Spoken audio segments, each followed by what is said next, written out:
Do you have a great idea for a podcast? Or maybe you already have a podcast, but you're getting overwhelmed with editing or production? Head over to EndeavorPodcastSolutions.com. They have everything you need, from intros and outros to editing work, voiceover, you name it. That's EndeavorPodcastSolutions.com. Podcasting simplified. 16 months, 487 days, 11,680 hours. That's how long it had been since our recording equipment gnawed, ate, and defecated one of our episodes. But like a construction site that has to put a big fat zero on their safe workplace chalkboard, we have to erase the slate, start over, and eat some major shit in the meantime. The best laid plans of mice, men, and assholes often go awry, and in true needless to say fashion, that's precisely what happened here. After weeks of prep and 3 days of Comic-Con, during which we met hundreds of people, made dozens of contacts, recorded 5+ hours of audio, and had one hell of a great time, it's lost forever. So tonight we're here to pick up the pieces, to apologize, to explain, and to try to rebuild the goodwill we just lost alongside hours of absolutely unlistenable audio. Since this is a truly tragic moment, I only know of one person whose words can encompass the pain, grief, and loss associated with events like this. Cher. So if you allow me to paraphrase a little, here's an honest, sincere apology from all of us to all of you. If we could turn back time, if we could find a way, we'd get back those words to amuse you, and you'd stay. If we could reach sea-level stars, we'd give them an interview. Then you'd love us like you used to do. Maestro, you'll never match up to the woman who played Rocky Dennis's mom. But in the meantime, if you promise to never use that soundboard, shed some guitar goodness on Clint and Eliza, and hit my goddamn music.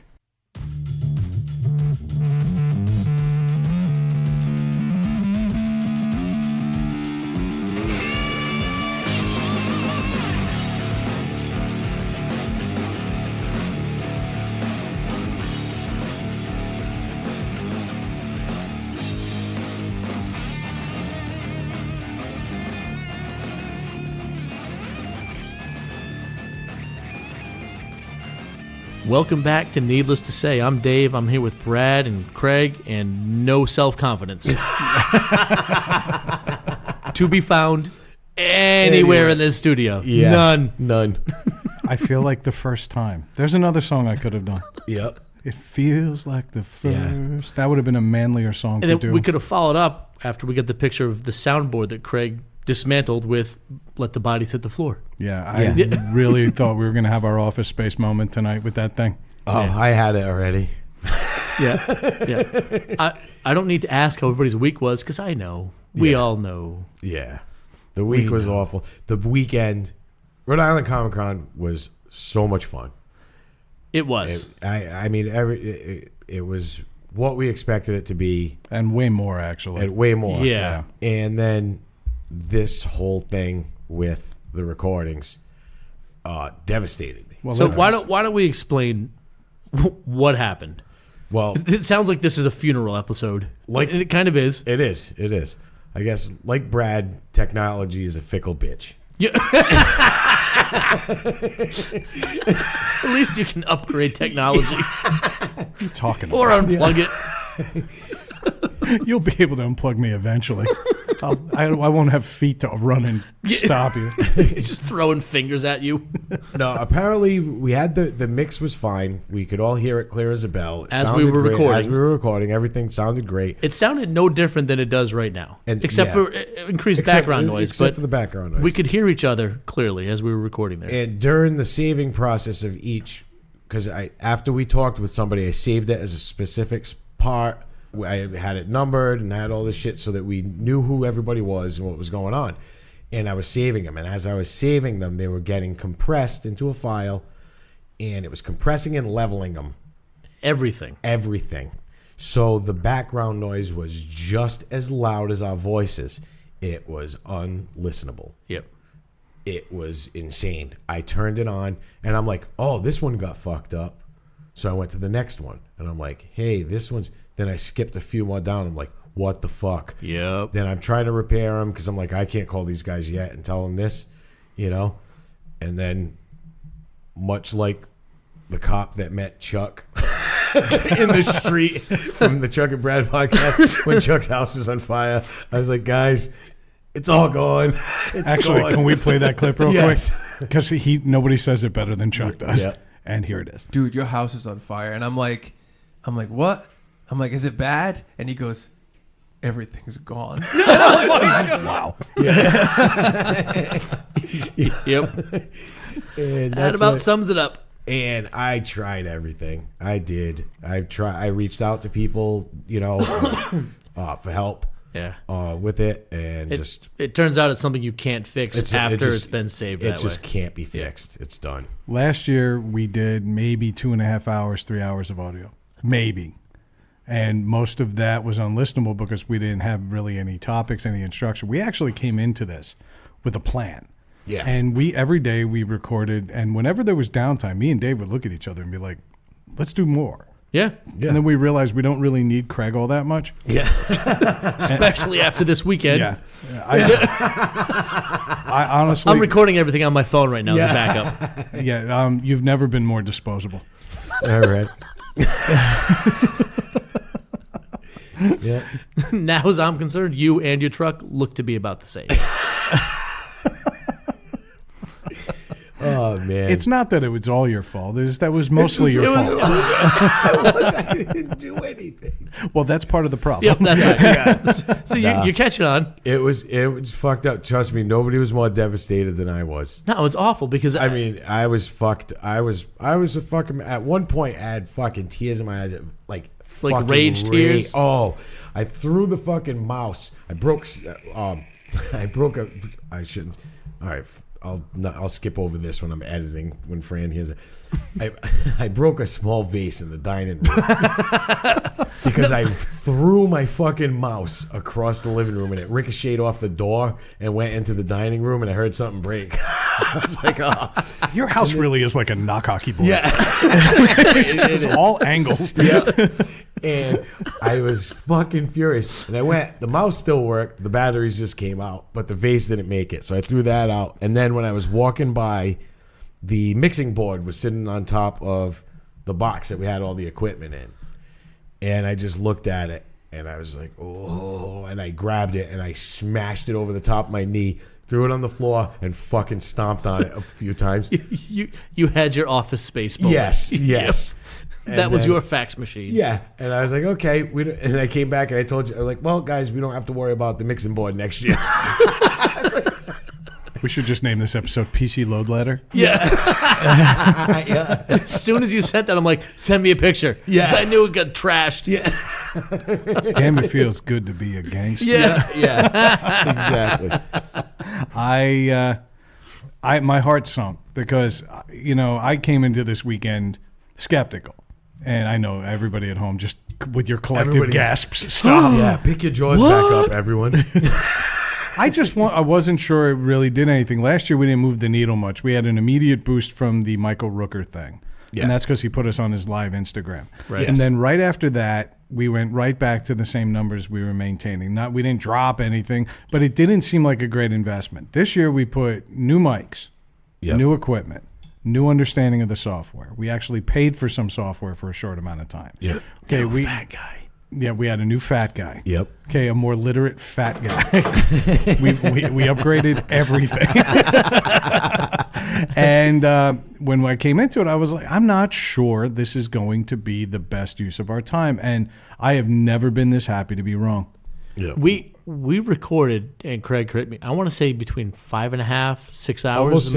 Almost 6 hours, yeah. And that's a lot. That was all Saturday and Sunday. It was all Friday night was kind of a wash. Yeah. Right over. We didn't lose any audio Friday. No, we didn't. It was a ridiculous testing period on Friday, but it all kind of set the tone for the week. Like, we actually looked around. We got to know our neighbors. Nobody seemed offended by us. We had a wider aisle with more traffic than we did last year. So we were able to sit there and literally just bullshit with people on Saturday. And to me, that was what made me saddest. Well, we had a lot of great interviews, and we're going to acknowledge all of these people and hopefully reach out to them to get them on Skype and do all this down the road. Yeah. We'll get to that later. Yeah. But I really, I got to say, just hanging out with you guys and approaching the show from that angle is something we didn't do last year. And I think that made more of an impact on our listenership than anything else. Right now, we have had our best Monday, Tuesday, and Wednesday in show history. Yep. In show history. And we haven't released anything. Yeah. Right. So let's be real. This moved the needle. And so for that, I am wrong. You can mark your calendars and don't get used to it. It won't happen that often.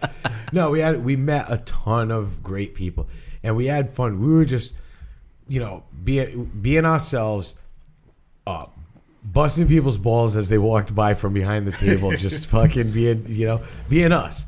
And nothing, we're busting people's balls. We weren't being rude. No, we were just just looking to get kicked out. We weren't being rude. We were just joking with people as they walked by. Little things. I mean, I think at one point Chewbacca walked by and I told him he had the most accurate Khloe Kardashian costume I've ever seen. Yeah, things like that. Things like that weren't hurting anybody's feelings. Yeah. No, we were kind of like commentating our own version of a parade. Dave had the best. Yes, exactly. I think about it like the Thanksgiving parade where they get the news commentators. We were just doing it without filters. Yeah, and one of the things that got lost in the audio is we were interviewing somebody. This is one of my favorite parts of the weekend was we were interviewing someone. Oh, the kid with all the wrestling gear. And Kiss come. These two guys dressed up as Paul Stanley and Kiss, full on regalia. They looked just like them. They did. It was impressive. They come walking by, and right in the middle of the recording, Dave just goes, "Hey, are you guys cosplaying as assholes too?" I fucking lost my mind. I was fucking dying, man. And they took it. They were cool. They laughed. The kid turned back. He said something. He's like, "That was the name of my last album," or something like that. Yeah. And, but they laughed. They turned around and laughed and got a good joke. Yeah, it was good. Exactly. It was funny. But I saw them when they were at the other end of the aisle, and I had the thought immediately, and I was like, "Oh." I'm just like in my seat, just antsy, like a little kid that had to go to the bathroom but couldn't go yet. I was like, "Oh, they're coming!" I was waiting for Brad and the other kid to stop talking about wrestling, which for everyone that's listening knows was not going to happen. Yeah. So I just had to go off on my own. Yeah. We've listened to roughly 9.5 hours of Birdemic audio on the show, and you're going to get on me for wrestling. I haven't said it in a while, but eat a dick, Dave. I've never seen Dave so excited to see two people pretending to be like AARP Jews coming down the aisle in kabuki makeup. You were excited about a box full of rubber men. Yeah. Small. With holes in their back so you could stick your fingers in. Yes, action figures. Action figures. Oh, man. But that was like things like that. But it was fun. It was fun. Those people that are getting dressed up because they enjoy it and they have fun. And like everybody knows the guys from Kiss are assholes. Yeah, exactly. Gene Simmons named his last solo album Asshole. Right. Yeah. Exactly. Okay, he knows it, and he's too busy rolling in cash to care. Yes. Yep. So whatever. I mean, I think that was the fun part of it. We're making fun of Kiss. We're not making fun of like Jim and Bob that were walking down the aisle. No, exactly. I'm sure they're ugly as sin too, but that's not the point. Right now they're home like, fuck these guys. Dicks. Yeah. I just downloaded their last 8 episodes. Delete. I had the best Kiss costume ever, anywhere. The costumes were fucking great. They were great. They could have definitely been like a tribute band. You wouldn't have known. Like, it was fun. Yeah, they don't even need to know how to play music. Well, I was going to say, they have the talent down. They're all set. They know how to walk on platform boots. Good for them. But, I think I had a similar moment. We had a guy who came to the table who looked so much like Adam Driver, who plays Kylo Ren. Holy shit. And by the way, I'm sorry, dude, bad genetics. Yeah. The guy had a nose that made mine look moderate. Okay, yeah. And he came by with the same like soccer mom haircut. Yep. And the same really sunken eyes, the little beady sunken eyes. He was the spitting image of Adam Driver as Kylo Ren. just like him. And then when we started talking to him, Blown away. sounded like He him fucking too. sounded like him. Well, I think when you got a face like that, it's almost predetermined you're going to sound like that too. How Adam Driver is famous. I don't get it. Yes. I don't get it. It's his voice echoing off the caverns behind his nose. You are ugly in a galaxy far, far away, much less here. I think I asked that kid if he took his shirt off. He has a giant, ridiculous, disproportionate chest. Yeah, you did. Yes, you did. I think he made a joke about it, like did, Jedi yeah. scars or something He like did, that. yeah. But the best moment happened from where I was sitting at the table. We were sitting in order of our photo, which Yep. wasn't intentional, Yeah. but that's how it worked out. And as this kid finally started backing away from threatening Craig with his plastic laser sword, Yep. okay, he decided to reveal another Kylo Ren, who was 4 years old. Yes, yeah. Yeah, they weren't together. This other kid just happened to be at the booth across the aisle from But us. from Yeah. my opinion, if he had been wheeled out on a dolly, it was wouldn't have been as dramatic. It was like when the curtains open. You don't see the hand; the curtains just open on their Like own. he was being wheeled out on the top of a giant grand piano. But nowhere near the style. Yeah. Weeks and weeks of practice. But this little 4-year-old kid wearing the Kylo Ren mask is there, and he's staring at other Kylo Ren. Yeah. And so, Dave, what did you say to him? I said, hey, look, it's you 7 years ago. Yeah. And the actual like tall Kylo Ren was like, I wasn't masturbating then. Yeah. But anyway. So I think that was my big moment. Dave, what was yours? If you had the like best costume or best whatever, it wasn't Kiss because clearly you wanted to bust their balls. No, yeah, any chance I get to bust Now, kids' since you balls. called this a parade, what was your favorite Harley Quinn float that came by? Oh, my God. Yeah, there were a lot of those floats, but they would sink, though. I would call those Harley Quinn barges. Yeah. I want to like start an ad online and be like, we sell like body proportionate Harley Quinn outfits, and nobody would buy them based on what we saw this weekend. Yeah, there's a lot I mean, of those. But Hey, good for them Yeah. for just getting dressed up and fucking they're going for it. having fun. That's what they like to do. They Yeah. got a chance to do it. Go for it. Right. You know what I mean? Yeah. Enjoy yourself. But I saw one girl with a camel toe so deep, I saw her heartbeat. Maybe Lycra isn't your fabric. Yeah. I don't know. I'm not body shaming. Don't call the show. Don't call the show. But I mean, Just sneezed and a bunch of fabric came out of her nose. right? Random glitter. But it's just, I think it's fun. Like, it's cool that people do that. I don't knock, we're not knocking them for doing that. That's what they like. Right. I enjoy it. I go there and I have a blast. I mean, I don't dress up or anything, which is surprising because I love making costumes and shit, but I do it for Halloween and, Yeah. pretty much that's it. But Excuse me. there's some really impressive fucking costumes there, You too, mentioned the man. Chewbacca. Like, that was That was was fucking legit. insane. It was legit. It was movie ready. yeah, he stood He might have 7 been feet too. tall. He might have been too tall. Actually, I Yeah, think he was maybe. almost 8 feet tall at that point. He was on stilts.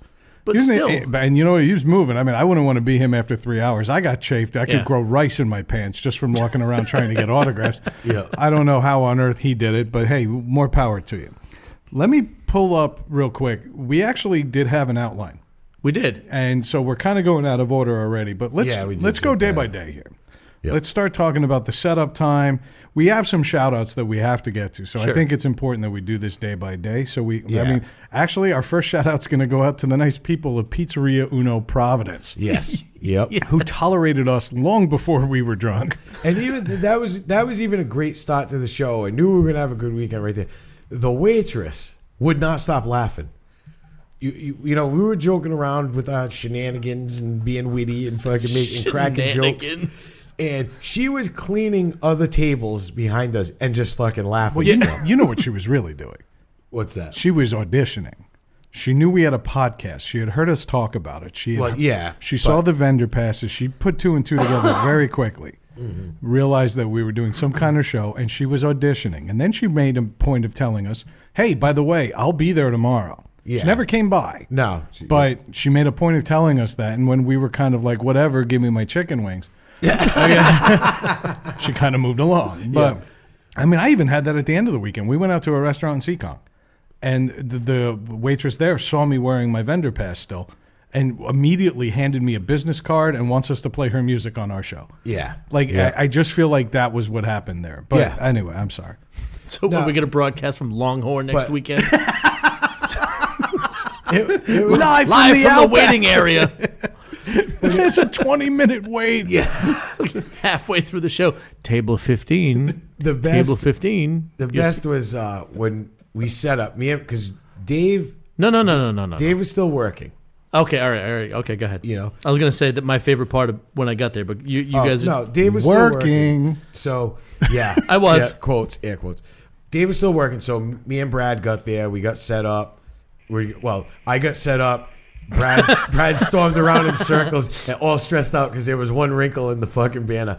And then Yeah, well, first of all, you let anybody touch your fucking wires, beat off. yeah, Just go beat off and do an image of you setting up the show.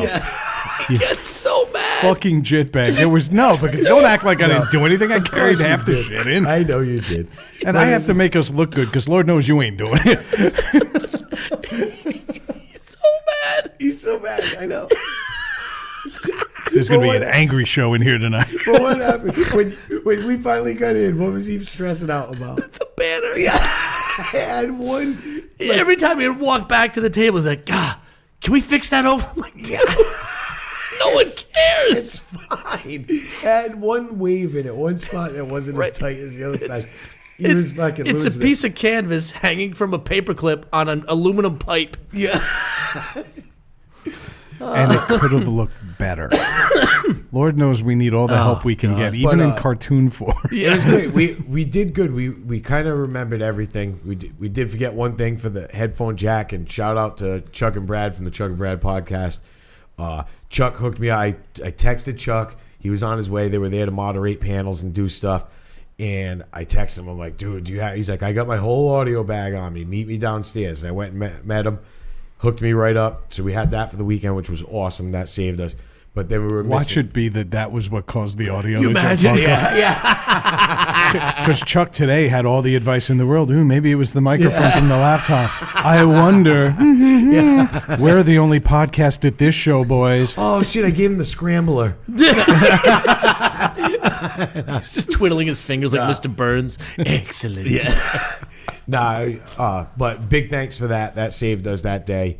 You mean that piece of equipment that I had that's always attached to my headphones? You just didn't ask me for it? Yeah, well, I assumed Even though I didn't texted you have- 5 times, hey, do we need anything? Do you And, want to bring anything? and after I prompted you to text Dave first because he might have had one. I'm like, why the fuck would Dave have one of those? Completely useless. No, you brought a chair. Please. That's how my weekend started. Can you bring a folding chair? Sure. I'm taking an Uber from my house. So I hop in the back of this sedan with this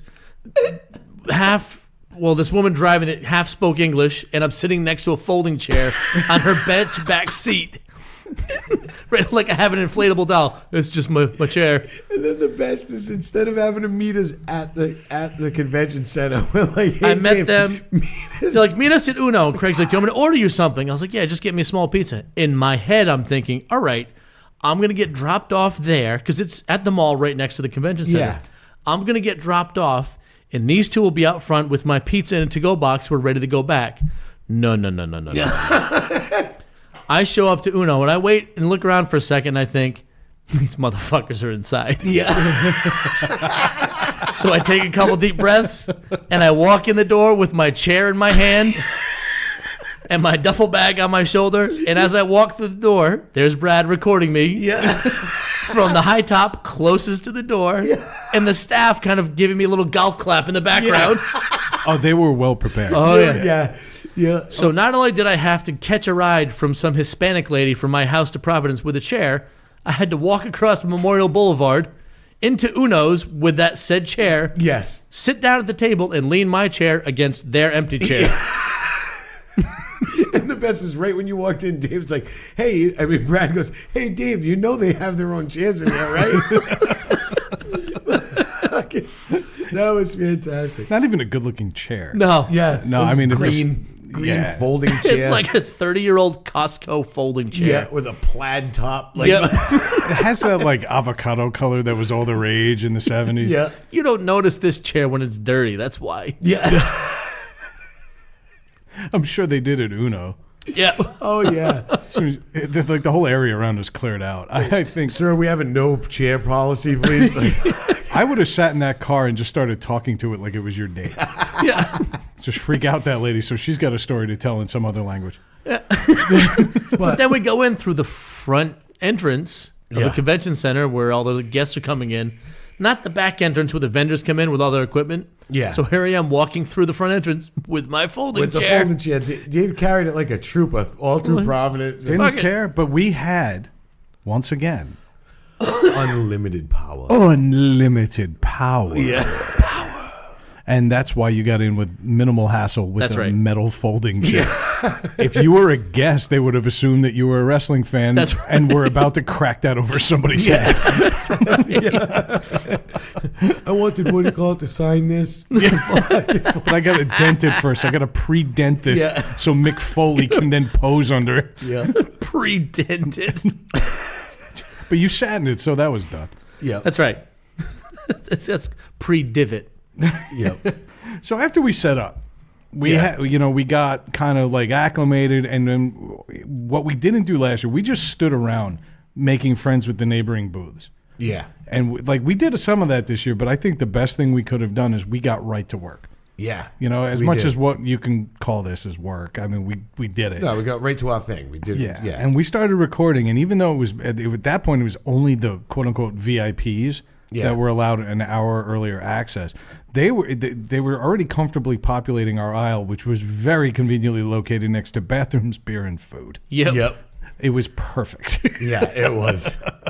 It was so perfect. much nicer than navigating through the seas of people that went over to those fucking autographs last year. Yep. But that aside, we did get set up. We started recording right away. We did meet Kylo Ren. We did see a few other good cosplayers. And then started drinking. Yes. That vacation beer that. Yeah, it was Proclamation Breweries. What was the name of it? It was the Take a Vacation to Rhode Island Comic-Con IPA. Yeah. Yeah. And it was an ass kicker. After that pink shit that they shoved down our throat last year, and I realize I'm severing our relationship with Proclamation. I don't mean to, because they gave us a lot of love on Instagram. Yeah. But I want to tell you, boys, redeemed. Yeah. Oh, This was year's good. beer That's is all we fantastic. drank the whole weekend. That's all we drank. And it was fucked up because we started drinking them in Unos. which was early in the day. We started drinking them in Unos. And then we got inside and we just kept plugging along. And it got to a point where we were having a blast. We were busting people's balls, joking, making friends with the people around us. And then I woke up. Yeah. In between, a lot of things happened. Yes. One of the best moments of my weekend didn't happen at Comic-Con. It happened on the ride Saturday morning to day 2. And we'll get to that in a minute. But Craig's quote, and I quote, "Dude, I have like $300 unaccounted for dollars." Craig goes, "Well, where's my $300? And I said, "Well, how much did you put down for the tattoo deposit?" And he goes, "What?"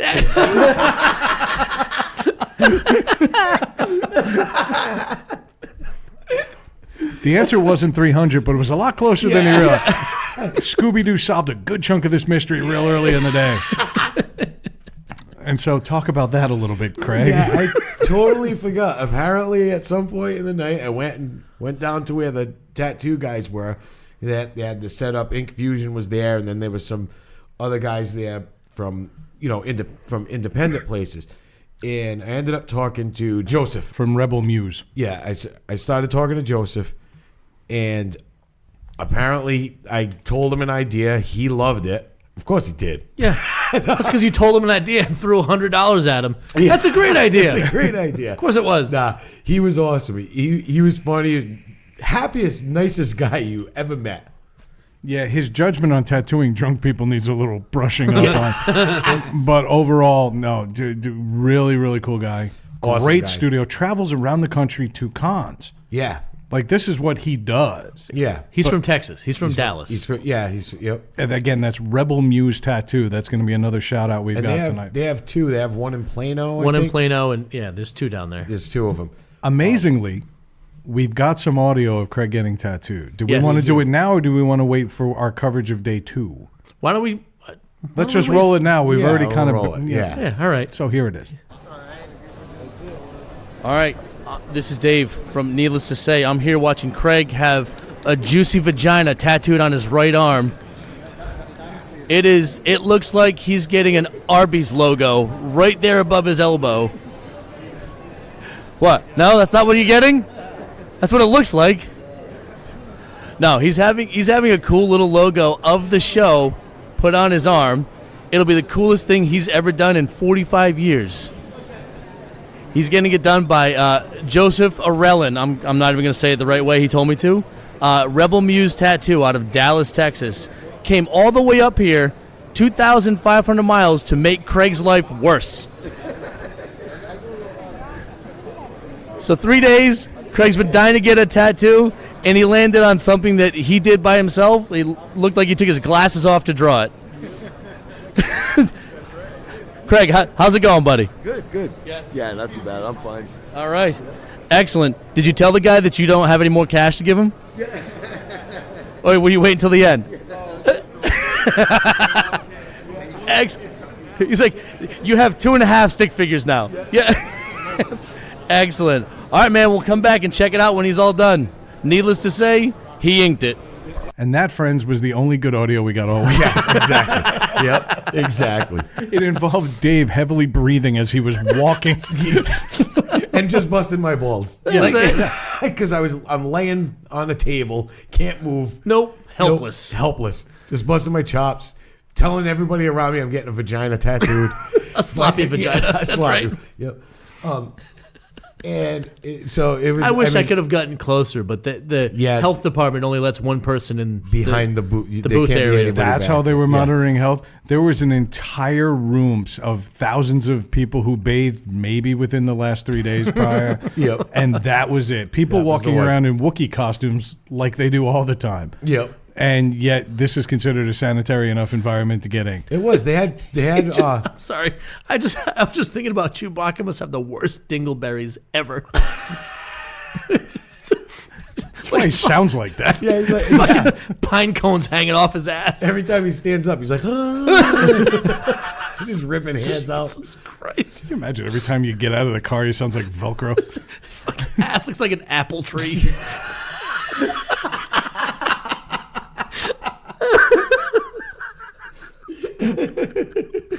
Rough weekend, Chewy. Yeah. Sorry. Him scooting his ass around the floor in the Millennium Falcon.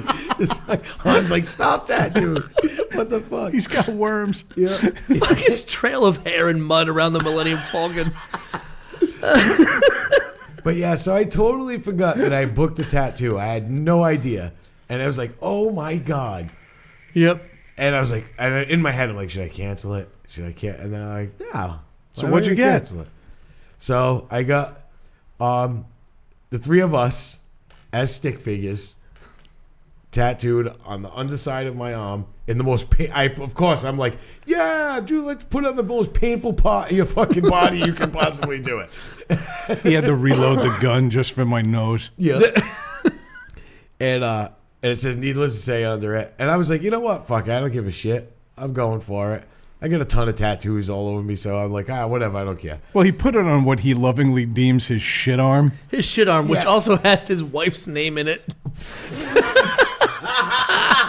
And a tribute to Uncle Ray, I might add. Yeah. Well, it's just a mix mash. It's not. There's nothing tying it all There's together. nothing tying I it get all it. together. You know what I mean? I would like to think family. Oh, there you go. Thanks, Brad. And by the way, I wish you had put our names under it. But hey, there's always next year's Comic-Con. Yeah. Why don't you put a drunken deposit now? But yeah. So that was fucked up. That was funny. I'm like, what? And like, well, there goes some of my money. I remember now. What was that? Then we figured out you bought like 2 rounds of drinks. I had to buy a belt. That's right. You Bought a fucking $30 airplane. fucking belt that looks like it came out of a seatbelt from a GMC. I'm wearing it right now. Oh, yeah. I love it. It's great. It looks like the belt that you used to find like in the center of a bench seat in an old Yeah, like It wagon. does. It has a seat belt clip Yeah. for a buckle. It came in a Mercury Montego. If you flip it over, it says fucking Pinto. It'd be even funnier if it blew up like they did. Yeah. Every time Fran rear engine. But yeah, so that was it. So Friday night was a rough one. Well, I went home sober. Dave went home sober. Relatively. Well, I mean, I don't think we were blowing legal. No. But I mean, I had a nice conversation with my wife, which I could recite. I think I did. Yeah, you were told. Yeah. But anyway, he was still up bright and early. We got there at 8:30. And I was good to go. And for some reason, Craig doesn't get hangovers, or at least he doesn't admit to them. We were in Vermont a week early. We all drank stupidly. Yeah, we got fucked We up. didn't really talk about Vermont too much, but we were hanging out by a stream. Yeah. In the middle, in pitch black. Yeah, well, I was waiting for a moose. Brad's I wanted a falling all moose over the cider. rocks. I fell on the rocks. My phone survived. The can didn't. Yeah. But we got there. They had one of those like staggered, like, oh, it's authentic. Steps that were probably there since the 1600s. I took them on. Melissa had one request: don't take the steps, because there was like a little hill off to the right. I said, no. I'm going the step. Oh yeah, he scratches all over his hands. And then he went where Ethan gets it. Yeah. I haven't in a long time put a laundry basket on my head and walked into walls just to see if they were still there. I'm still one up on Ethan. But that aside, Craig doesn't like to admit he's got a hangover. No, I'll admit if I got one. I just No, didn't have one. I can tell when you're bullshitting because you'll come in and immediately tell us you don't have one. That's how you open the conversation. You've got to tell. And you come in, you're like, oh, I feel great. No, you don't. You lying sack of shit. Saturday morning, I felt fine. Sunday morning, I was a little on the rough side. Sunday morning at Comic-Con or in Yeah, Vermont? At Comic. In Vermont, I was fine. Lies. All Telling you, I felt fine.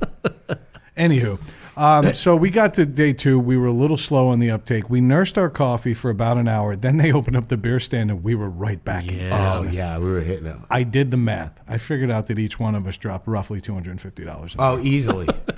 Easily. They were $9 a hit. I should have been laughing at that number. Oh, easily. Easily. When we came back Saturday morning, we were handing out recyclable bags. Oh, yeah. I forgot to mention that. What we did is we were trading people their plastic bags for recycled paper bags. Barf bags. Yeah. And they were good. They were good quality. They had handles. They had like They those were- solid twisted handles. They were good, but it was all recycled material, and we were telling them, give us your plastic bags, and we'll give you the paper bag, and we'll recycle the plastic bags. So we had our largest paper bag on the side behind us, filled to the fucking top with beer cans. Yeah. No plastic bags. And they weren't small 12-ounce cans. They were pints. They were pints. It was fucking full Yeah. to the top. And it was just us. And it was just us. Yeah, we weren't inviting people to share their cans with our recycling No. program. Yep. That was just us. But the best is when we started buying beers for Byron, too. Well, we haven't introduced Byron yet. No, Byron was our neighbor, our booth neighbor. Yes. I mean, we had booth neighbors. They were all great people. Byron we talked to right away, and we kind of connected with Byron, and he was having fun. Yeah. And I think, like he said, he's there all by himself all weekend, and so he's waiting. People are coming by. They're looking at his stuff, and buying stuff. And we bought stuff. That was the other thing. I woke up in the morning, my fucking thigh. He sold these pins. They're comic book cover pins. Yep. And they're freaking awesome. Yes. And I bought 5 of them, and then immediately put them in my front pocket. And throughout the night, all the pins opened and stabbed my leg repeatedly through the evening. Most people would have taken the pins out of your pocket. Yeah, no. Craig just left them. I woke up on my couch with them in my pocket. And you meant your leg. Yeah. They were in your leg. Oh, they were stabbed the shit out of me. Oh my god. You know that term, feeling no pain? Yes. That's kind of where we were at Yeah. on Friday. And but then we started buying, the next day we started buying Byron some beers. And Byron wasn't partaking like a lunatic or No, anything, but he had a he's couple of beers. he's a normal person. He's a normal person. Byron had a couple of beers with us. We had, but we had a lot of fun with him. He was awesome. We should shout him right now. That's Byron, because he actually did something really cool for both of our kids. Yeah, He did. Yes. He does children's books. Each one of them center on a theme or a season. He also does a brand new comic book. He had a first edition there. Yes. That he was selling for $10. He gave me and Dave one each. Yep. On top of that, signed them for our kids. And that is Byron at Wildfire Comics. And the name of the series is Caped Costumers, Costumed Capers. Yes. And you got to love that. Yeah. You got really original shit. It's kind of like a Super Friends meets, I don't know. He said Teen Titans meets. That's right. He had a description for it. If we had the audio, it would be great. Yeah. We did a 15-minute interview with him. We should play a clip of the audio we have right then. Be like, so if you didn't catch that, what we have. But we'll reach out to Byron again. Yeah, and it's not just for kids. Like he writes it so it's he has children kid friendly, but it will interest like the young teens, like that sort of stuff. The comic book is for all ages. The books he wrote are children's books. But then the other stuff is, so every time I say children's book, that comedian pops in my head. I'm like, if they he goes, they can if a kid can read all books, children's books. Sorry, that just pops in my head every time I say children's Doing a great book. job selling Byron stuff. By the way. No, but Byron's at home like delete it. No, but yeah, I mean, Byron was great. He was there. He's great all weekend. All weekend long, and we had a lot of fun with him. And, Yeah, just to give you guys an idea of how we got along, by the end of the weekend, Brad was running his booth for a while. Yeah, Brad, and made some sales. Brad was selling comic books. No, I sold one set of 2 for $5 pins. I sold a maximum of 2 pins. He was gone 10 minutes. Yeah. But my percentage is good. Yeah. I have a pretty good sales record. I show a lot of potential, and I think I might man his booth again next year. When time allows. Yeah. But I never when I ever turn to the side, I'm like, Brad's running Byron's booth right now. And he's standing there. Brad's standing behind the booth looking like talking to people and playing. Oh, I'm sitting there. I'm reciting. I'm like 2 for $5, 5 for $10. Yeah. The pins. Okay, these are first editions. If you wait around, he'll sign them for you. You definitely want to take part in that. This is a limited run. You can see there was only 80 of them made in the world. This is going to be a big... I think he sold 4 comic books because they had to run and get cash. Yeah. And they came back. He sold 4 comic books. I'm like, that's my sale, bitch. Just kidding, Byron. If you're out there listening to this, I am so sorry we didn't get your interview, but we're going to do it again. Yeah, we will. Absolutely. Thank you for getting us. Yeah, he was just such a great guy all around. Absolutely. And his family was great people. Yeah. Because his wife and his daughters came, and they I don't think she liked us that much. Well, not, But I will say this, and I don't know someone if Byron... definitely said dicks at some point while she was there. I did apologize at one point because I was like, motherfucker. Yeah. And out of the corner of my eye, I see her turn in our direction. I'm like, damn. We also had a cool neighbor to the right. We did. And so we should talk about them. We haven't Dave's voice in a while, so Dave, you go. Yeah, the guys from Nightmare Worcester. Yes. Were set up next to us. Basically, professional Freddy Krueger cosplayer. Yeah. Now he's actually signed to the entertainment company that owns Freddy Krueger, right? Right. Correct? Yeah. He's hooked up with like the producers and stuff from the movie series. Because I guess England doesn't get into costume anymore to do that stuff. So they've signed with this kid to do it instead. And he's fucking legit. It's legit. It fucking looks... It's incredible. It's a mask. And he was talking to me about kind of what he's put into it. And it's significant. But well, it's that thing was homemade?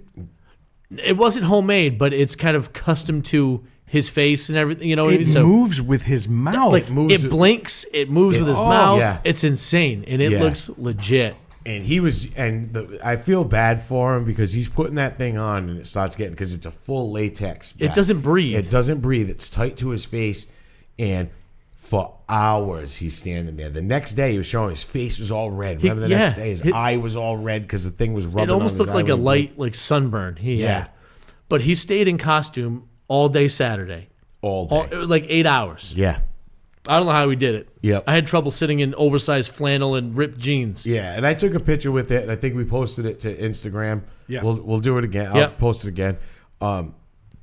He then at the end he signed all. He has photos at the table. Yep. And he signed us all each one, gave us all each one, which was cool. You know, He said, "Welcome to prime time, bitch," on mine. yeah. And then my daughter carried it over to me. I don't know if you guys saw the one he gave me. It said it was he did this thing with his Freddy outfit where he dressed up as Freddy Krueger as a chef. Yeah, that's the And one. he had this serving plate with like this nice salad made up on it and a fucking baby in the middle. Yeah, it's a like he was baby. serving fresh baby to people. Yeah. And that was the picture he signed for us. And on the top he wrote, "Dave, bon appetit, bitch." Yeah. And then like NW, you know, like Nightmare Worcester. Yeah. And I posted it on Instagram on my account, and I was like, right at lunchtime, I was like, "It's lunchtime. Who's hungry?" And I said, "I'll never look at lunch or my kids the same again." Yeah. And they replied and said, "You are what you eat." But he was excellent. It was a great dry sense of humor. Quiet guys. Yeah, very, very yeah. reserved. And there was a point on Friday where I'm like, these guys are not going to like us. We're No. going to take away from their business. The exact opposite happened. Yeah, I think. exactly. You know, but then like the idiot that I am, I posted all this stuff thanking them and never posted the pictures of them. But we got them in eventually. There's a good thing called edit post. So we took care of that. But thanks to them for being fucking amazing. And again, for getting it and for not complaining and not getting in the way of what we did and everything else. They were a phenomenal people. And if you're in the area, Nightmare Worcester, they will show up at a party and they will just take over. And it's freaking awesome. I'll be honest, what was just as scary as him in costume was his buddy that worked with him. Yep.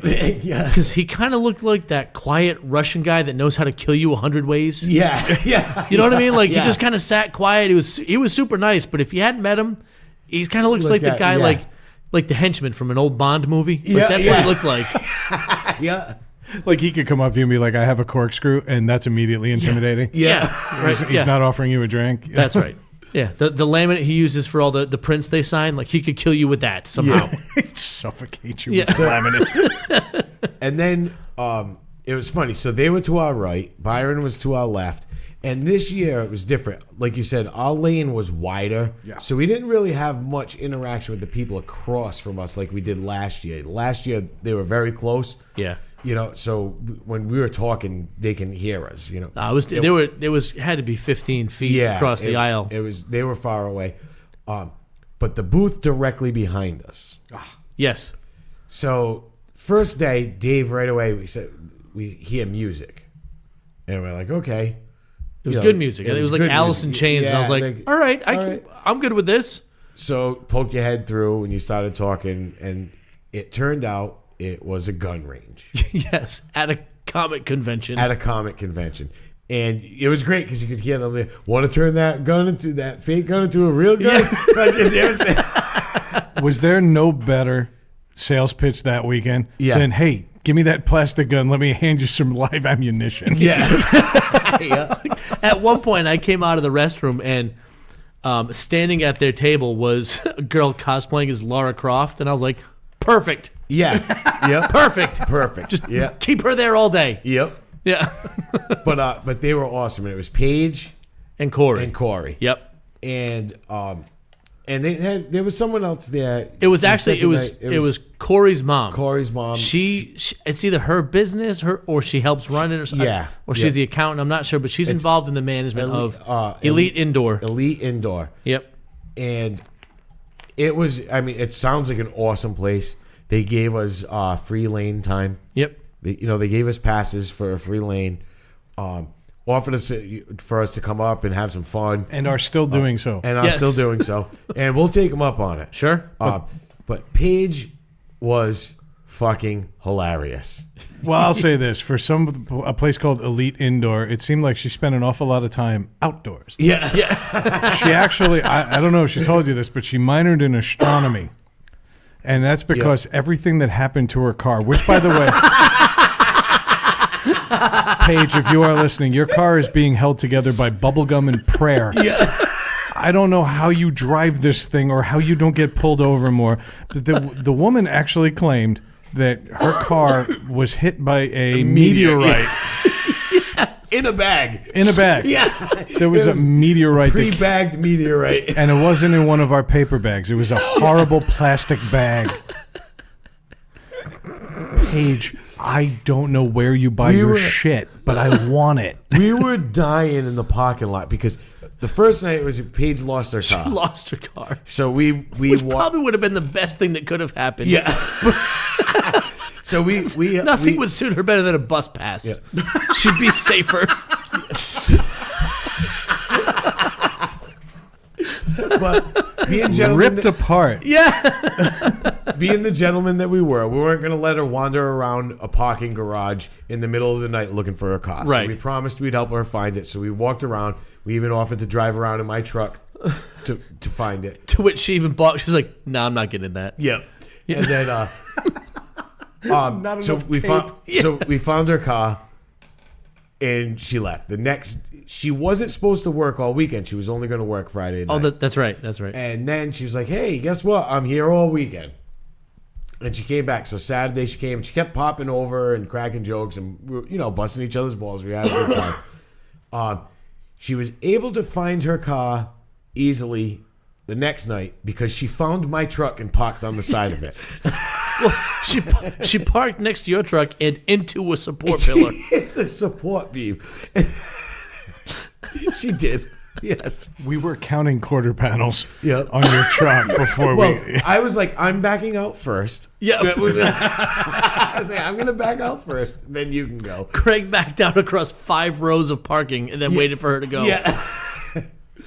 But, I mean, they were great. They were great neighbors. They were a lot of fun. We had a blast with them all weekend. Yeah. And we'll be back in touch with them 100%. That's another interview we did with Corey. I believe it was Corey. With Corey. Paige, and I don't know if Paige got on, but Corey got on. She did. Yeah, Yeah, they yeah, both came over at yeah, one point. But Yep. Corey, as it turns out, has a very, very awesome Fucking job. Yeah, his job is unbelievable. And you know what? I won't even do it justice by explaining it here. But let's say the coolest shit going on in the military, this 23-year-old guy has a hand in. Yeah. I don't even think he's that old. I think he was he's- like 21 or 22. He oversees all of the EOD robots That go overseas. That's right. He oversees and checks them and runs them through all the tests and does all this stuff before they're sent overseas. So all of our troops overseas that use robots to dismantle any kind of bomb or explosive ordnance, this kid sends the robots over and makes sure that they're working. They're approved by him before Yep. they're sent over. Yeah. Which is incredible. Freaking badass. And then he's showing his picture, and at first you're thinking, yeah, okay. Sure. And then he's like, hey, check, this is me driving an Abrams tank. Yeah. Hey, look at me. This is it. And he's out in the field with the robot. And we're like, should you be showing us those pictures? He's like, oh, no. He's like, yeah, this was at an event. This is me driving an Abrams. 2 hours later, he goes home with inside of Paige's duct taped Reebok. Yeah. I have never met a girl that needed more bubble wrap. Yeah. Because the next night, something happened again to her car. She hit like what probably amounted to a pebble in the road, but her car's shocks couldn't handle it. And so obviously, most people would be like, wow, I hit a pothole. And her first reaction is, oh, another, something came from the sky, launched down in a blaze of whatever. This woman entertained us. Whether or not that's what she was intending to do, I don't know. Oh, we were dying. But it worked. But, she was, please, Paige, get a safer vehicle. Yeah. I think Dave already answered that. Yeah. A bus pass. Get a bus pass. Uber app and a bus pass, In please. fact, that should be our first charity event. Yep. Get Paige a bus Bus pass. pass for Paige, presented by Needless to Say. Or just find an Uber made of foam. We just need 3 people to show up. Yeah. That's it. I'm waiting for Corey just to get pissed out at her work one day and just blow her up. Yeah. He'll be nowhere near there. There'll just be a robot under that car, and she won't notice it. But then we had the other booth. We didn't really talk to them. They had the Star Wars music cranking. They were selling DVDs. That was kind of put a little hindrance on some of our recording too. The Star Wars, which whatever, it's they're there to do their thing. Hey, you know what? Let's blame them. No, it wasn't their fault.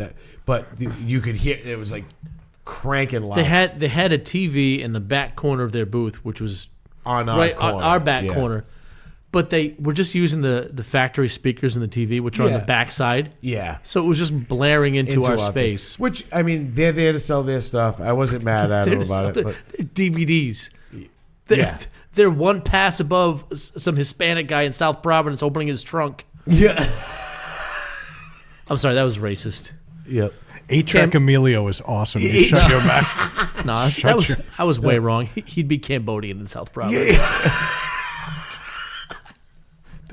Well, now that they've closed all the subways, I agree with you. Thanks, Jared. But then, and then on the other side, there was an older woman who loved us just because we would let her use some of our electric. Yeah, we gave her an extension cord to plug in her heating pads for her back. She was hurting bad. Yeah. So this was definitely her crowd. Yes. Yeah. She was. I forgot what she was selling. I can't remember because I really didn't talk to her much, other than she just kept saying thank you so much. Yeah. She needed power. We had all the power. How much? How much power? Unlimited power. That's right. So we had an extension cord, so we threw her because you got to pay for it there to have power at your booth, and she didn't have it, so I threw her an extension cord. I said, "Yeah, plug your heating pad in." Her back was bothering bad, and she head was over happy. to the Ben Gay booth right next to the Pokemon Center. But she was happy as hell, and we did it for the rest of the weekend. We actually put a power strip. Yeah, we put it over that back corner, so we said, just hook up. So that was cool. So our neighbors were all awesome, and that worked out. Yep. But enough of that. What did we do on day 2? Day 2 was a busy day. It was a busy day, not just for us, but for the whole convention. It was fucking jammed. I remember early on, I'm like, I don't know how crowded this is going to be. And then I went out for a puff, and I looked at the line. It was under the highway. I know. Brad was telling me in the morning. I don't know. Line. He's like, it's not that busy. It wasn't as busy as last year. And I was like, you know what? I'm going to go for a walk. So I took the Zoom and I walked upstairs for a little bit. And while I was walking around, I get a text from Brad. And he's like, the fucking line's around the block. And I was like, holy shit. It wasn't the block. It was under the fucking overpass. And it was snaked. Yeah. That was a serpentine line. There had to be 11,000 people in line just in my plain view. And I want to say it was probably 11 o'clock or so when it started to get like really busy. It was insane. It was insane. But we knew that was coming. We had a feeling. But we still wanted to take advantage of some of the things to do there. And for once this year, I actually prepaid for photo ops. And so I'm going to preface it. I'll keep it short because there's really only 3 words that need to be said. Fuck Chevy Chase. But since I don't stop at 3 words, I hope Chevy Chase dies on a bolus of fucking soup. But you didn't pay for a photo op with Chevy Chase, though. I didn't. I was waiting to see the Scott Ian from Anthrax. Yes. Which wasn't going to have a long line, but because Chevy Chase, every 10 photos, the guy actually confirmed this, because I talked to him the next day when I finally got my photo with Scott Ian. Yep. But he confirmed that every 10 photos, Chevy Chase needed a quote-unquote break. I don't know if he was smoking, shooting up, or again, just, changing his colostomy bag. Fuck Chevy Chase. The photo ops are different than going to the table and getting an autograph from them. Usually you can talk with them a little bit. When you're going into a photo op, it's basically, hey, how you doing? My name's Craig, blah, blah, blah. Okay, click, move on. Because there's a massive line of people that are trying to get everybody through. So each photo is probably 30 seconds. 30? That's probably conservative. That's conservative. So every 5 minutes he was taking a 10-minute break. He was running outside. They were doing a Griswold. He wasn't running. No. He's not running anywhere. I'm pretty sure he was dripping. Because, again, colostomy bag. fuck that guy. But they had a whole Griswold family shoot, so everybody was there getting their Christmas cards done. Yeah. Everybody showed up in Christmas sweaters thinking, I can get a Christmas card with the Griswolds. They were all there. Dana Barron was there, and she's still hot. Dana Barron, yeah, she is. She looks really fantastic. good. She looked fantastic. Anthony Michael Hall looks like he runs like Microsoft. But it's so funny. He looks so different from. He looks so when he was a different 13-year-old kid. Yeah, no, but I'm saying, but even that, like as he got older and was doing Breakfast Club and even Weird Science and stuff, he looks completely fucking different. Yeah, he filled out a little bit. Yeah, no, but he seemed like a nice guy. You met him. You said he was a very nice guy. But Very as a nice collective whole, Beverly D'Angelo, who was dating Al Pacino until like last year. Oh, really? Yes, they were together for like 20 years. didn't know that. Now she's at Comic-Con and offering free photos with people if they would just get out of Chevy Chase's line. Yeah. God. But the crowd of people over there, and then I was behind a guy who clearly had autism, and I'm not going to mock that ever. But he was getting so agitated they had to remove him from line. Oh, really? Because he was starting to scream, and ironically enough, he was going to see the same guy I was. I'm like, he's going to punch Scotty in, and I'm not going to get my photo after 90 minutes. Yeah. It got stupid, so finally I got my refund. I go back the next day. There's no one there. You could play racquetball in that space the next day. And I met Scotty in, and again, even then, with nobody else in line, 10 seconds in, click, done. I made my obligatory metal horn. It was the biggest waste of money I've ever made at a Comic-Con. I warned you. No, you didn't warn me. What you said was, go ahead, good for you, Brad, way to buy those. And then after that, then you said, well, I wouldn't have done that. Yeah, I did. I mean, I literally get the notification. Yeah, you did. You son of a bitch. So I've got like the Sears photo studio backdrop with not only Scotty in from Anthrax, because again, metal. It looks like a marble countertop behind me. I look like we shot this at Home Depot. Yeah. Then on top of that, it's a Sears photo. I met John Moxley, who used to be known as Dean Ambrose in WWE. He's now in AEW as his other character name. And I wanted to talk to him, and there was no way I was going to get to talk to him. So then I go up to his table, and he still won't talk to me. The guy's got the personality of drywall, and yet you give him a microphone and 30,000 screaming rednecks, and the guy is untouchable. But I couldn't get 5 words out of him. I was just glad because you've never bought anything for yourself at that. Like you're like, I'm not going to do it. I'm not. So when you said you bought the photo ops, I was like, well, good for you. You're doing it. You wanted the picture, but that's not the way to go about it. You need to go to the table. That's the way to do it. If you want the photo with them, sometimes they're not doing the photo at the table. They want you to pay for the photo op. Yeah. But some of them will do a selfie at the table. But you get more time with them at the table. You can talk to them. When I was with John Moxley, it was so fast that both of us made the same face, and it looked like we had just woken up and were trying to clear our throats. No, it looked like someone farted and you were both trying to ignore it, but it was really pungent. We were blaming each other. Yeah. You're like, it stinks. I'm going to pretend like it didn't happen. I'm going to go with the big guy who was, standing there pinching a turd for God knows how long. Moxley. He was cool. Yeah, I'm not mocking him, but it was funny the next day, and we'll get to this in a few minutes, but Kara, our friend, came by. Oh, yeah. And she's a big fan, so she went up to meet him, and she's like, I think John Moxley's going to come to the table. I'm like, no, he ain't. No, he's not. So then, when you buy the photo ops, you have a certain time you show up, right? Yeah. When they're at the table, can you just walk up? Yeah. You just get in the line like whenever you want. Yeah, it's different. You just get in the line and you go. All right, so I get that. So they don't have like a number like, all right, we've got 200 people to get through in this hour. The big headliners downstairs, you have to go and buy an autograph ticket. Okay. You go to the booth, you buy an autograph ticket, and then you get in line. And they've started doing that over the past 3 years, and that's to keep the line shorter because they'll say we're not selling any more tickets for that right now. Makes sense. So, because it gets out of control. That way they can control the number of people. Control the number of people. They control the time in line. They control how long that person has to sit there signing autographs. Because as stupid as it sounds, and they're making money off of it. That sucks. That fucking sucks. You're sitting there for hours just signing your name. Do you remember taking a written test in school with 5 minutes and you're like, you're doing that whole like hand cramp thing and shaking it around? Now imagine you're 85 like Shatner. And doing it. Or Nichelle Nichols, who doesn't remember. How about fucking 94? Like fucking Stan Lee. And they're marching the guy around like a bag of money. And there's fucking hundreds of people in his line. I'm convinced he was CGI. Yep. I don't think you actually met him. You met the Stanley hologram. He's No, been dead for 7 years. But that photo op was the same thing. Just walk in, fucking put your hand up his back, move his mouth, take a picture, and move on. I would have loved if they did the actual Sears Portrait Studio where there's another photo of me and John Moxley looking off to the left. Yeah, like faded in the background. In the corner.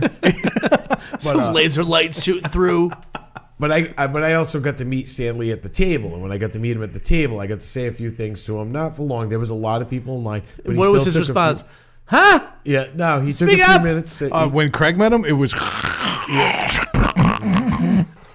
I love some more applesauce. No, I'm glad I met him when I did. I made an oopsie. I'm glad I met him when I did because he died less than a year later. But I mean, It's I'll because sign this Spider-Man if you change my pants. He was. Craig whacked him with his neck thing on the way out, and he died immediately. Blunt force for a guy trauma. that age, he was very Lucid. coherent. Coherent. He was. Breathing. You could tell during the photo op he was fucking getting tired. It was like 11 at night. You could time his breathing with a sundial. People in there. My grandfather used to get tired watching birds. I can imagine what this would do. Yeah. And I was actually got angry after all that because I was like, they were like marching him around like he was a bag of money. Like, go here, now sit down, now sign autographs, now go take pictures. And talk about a trooper. Fuck Chevy Chase can suck my fucking dick. He couldn't hold fucking Stan Lee's fucking sack. No, he'd have to bend down. Something tells me the way they partied, that happened. Probably. But one of the just picture Studio 54 and it's like 78. Hey, go upstairs. We're holding Stan Lee's sack. one of my saddest Juggling it. one of my saddest losses of audio. It's where Pacino met Beverly D'Angelo. They each had a nut. Right? They're posing with it against a Sears backdrop. It's like weird Stan Lee mistletoe. If there was Photoshop back there would be little superhero faces on each sack. When I saw her and those gray balls over her head, it was magic. Saw sparks coming out. But Saturday, one of my favorite things Saturday was we lost this audio and it pisses me off so much. Was Dave's wife came, and we did Ray in the Way. Yeah, she stood in the aisle. She stood in the aisle with a microphone and interviewed people as they walked by. She basically went fishing with a microphone. She it was did. great. And she was a natural. She was fantastic. She talked to so many people, quick things. But she talked to so many people, some really interesting people, met some really cool people.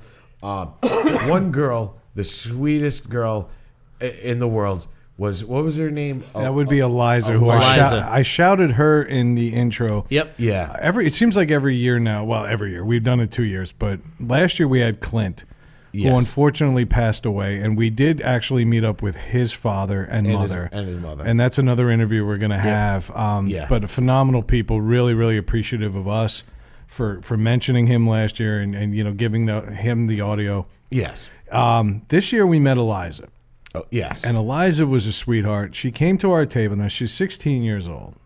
And she comes to our table so innocent. Yes. And so unjaded by this fucked up world that she probably isn't really aware that's happening around her. Yep. And she showed up there and she was so excited to have a microphone in her face talking about all of the Pokemon exhibits. Yeah. Now, I've got a 6-year-old son. Yep. And I don't know if Dave's kids are into Pokemon, but I'm pretty sure that you've gone through this phase at one point or another. I know that wide-eyed excitement. And so she was thrilled. She couldn't have been happier. She was dressed like one of the Pokemon human characters. Yeah. And she talked to us, and her dad at first was skeptical. Yeah, he seemed a little like, as a dad, I would be too. Yeah. Are they you gonna gotta be mock her? protective. Like, She's a teenager, but she's whatever was going on, she wasn't mentally a teenager. Yes. You know what I mean? Like her mental capacity was not lined up with her physical. with her physical age. Right, but she was the sweetest she kid. was the And she was sweetest. there just having. It was her first Comic-Con. I smiled the whole time we talked to her because she was just so like you said, it like so innocent and so excited to be there and seeing the things that she loved. And Rayanne treated her like gold. And that's the thing, like, what better person to interview with than like a new mom? You know what I mean? Like at Rayanne, we've got a baby at home. And the best was when the dad, like you said, the dad at first was like a little, and then all of a sudden he just wandered off and started looking at other booths while we were talking to him. Yeah, when he realized that we weren't assholes. Yeah. At least, well, to her. To her, yeah. We were. If he came back over, look out. Yeah. No, I mean, I honestly think that's the redeeming thing. I'm not going to get too sappy here, but last year we went through this. Yeah. And then we found out Clint passed away, 3 days after? Yeah. It was not ridiculous. even. It was actually a day later. It was insane. He literally had his last moments with us on our microphone, and then he went home, and then he passed in his sleep. Yeah. And so, it's nice to know that as big a dicks as we are, and we are. His father came and approached us right out of the gate. He said he still listens to the show. Right. But this girl, Eliza, you guys, you listen to the show, you know what we're like. This girl in that moment, like, we were all just in awe. Like, that's the best of what you could hope for. Yeah, exactly. She is enjoying every single moment of that, and she turned the three of us assholes into, soft old men. Yeah, we melted right in her hands. Right, like, we were like, oh, like it was awesome. Hey, do you want to have this booth for the rest of the weekend? Yeah. You know what's Let crazy? me go buy you everything across the aisle at that Pokemon display. Yeah, she didn't even know it was there yet. We directed her to it after, and she's like, her face lit right up, and then she wasn't talking to us anymore. Yep. Yeah. She's like, bye. Yeah. But the cool thing is she went home that night and said, you know what? Do you remember that time I got on the microphone? Yeah. For that radio show or whatever it was. I wish I could listen to it. And she wanted to take the card for us, the thing for, and we're like, no, we'll give it to your dad. Your dad can have it. Your dad can have it. You need to wait a little bit. You can listen to it when you're a little older. Oh yeah, we told her dad, check out the show with headphones on. Yeah. And he laughed, and he Do was. You know how many times we said that over the weekend? Oh, yeah. Hey, yeah, take a listen to the show. Put your earphones on. Yeah. Yeah. Not Do you listen to You're like, oh yeah, listen to podcasts at work. Do it quietly. Yeah. On your break. Yeah. In the car with the windows closed. Yeah. Dave gets boisterous. Yes. But sometimes. So I mean, but the whole Ray in the Way thing was awesome when she was just interviewing people, and that was so much fun. And that was devastating to me too, knowing that was going. But then me and Rayanne went outside to have a cigarette, and the coolest thing happened because Rayanne is so am I. We're big Game of Thrones fans. We did the Game of Thrones special, me, you, and Rayanne, because Brad sucks. And not just that, she loves the John Wick movies too, and where you're going relates to that. But go ahead. So we go outside to have a cigarette, and we're in the back where the vendors go, and it's not the general public; it's people that are at they're working. What do they have? Unlimited power. Thank you. Yes, Limited power. So we're back there, and as we're walking back in, Alfie Allen is coming down the stairs. If you don't know who that is, on the Game of Thrones, he played Theon Greyjoy. Theon Greyjoy, also known as Reek. Absolutely the most famous Alfie in Hollywood right now. Yes, absolutely. So when he was coming down, Rayanne's the brakes fucking is like, her face lit up, and she goes, "Oh my God!" And he looks at it, but he had his phone in his hand, and he's like, "I'm sorry, I'm dealing with something right now." So right away, we're like, "Oh, no problem." We're not. Well, we're not you here were. What? She was hovering. No, we were walking. I'm kidding. I just want to get a rise out. Nah. And we were walking, and when I because I was like, oh, and he's like, oh, I'm sorry. He's like, I'm sorry, I'm dealing with something serious right now. He's like, oh, very stressful. So we're like, oh, we just stopped. We just walked right by him. We started to walk up the stairs, and as we started, he stops. He goes, hey, wait a minute. He goes, come on, I'll take a picture. Because you didn't go seek him out on the floor in the convention center. Like, you just happened to pass by him, like, almost, to use lack of a better term, backstage. Yes. You were going outside. He was on his way back, and you just happened to pass by him. You weren't seeking him out. No. So, me personally, I think when you guys were like, no problem, no big deal, and you moved on, in his head, he was like, they weren't out looking for me. No. So, that's probably, in my mind, kind of what swayed him a little bit. And he stopped and he said, "You know what? I'll do it." He's like, "Turn." He's like, "Come here." He's like, "I'll take a picture." And I wanted in on the picture pretty bad myself, but I didn't want to delay him at all. Yep. So I pulled my phone right out of my pocket. I said, "Rand, get over there. Go ahead," because And by the way, he got $80 for that indoors. Yeah. Okay. Yeah. But thanks to unlimited power, you got it on a loading dock. On a loading dock for free. Yeah.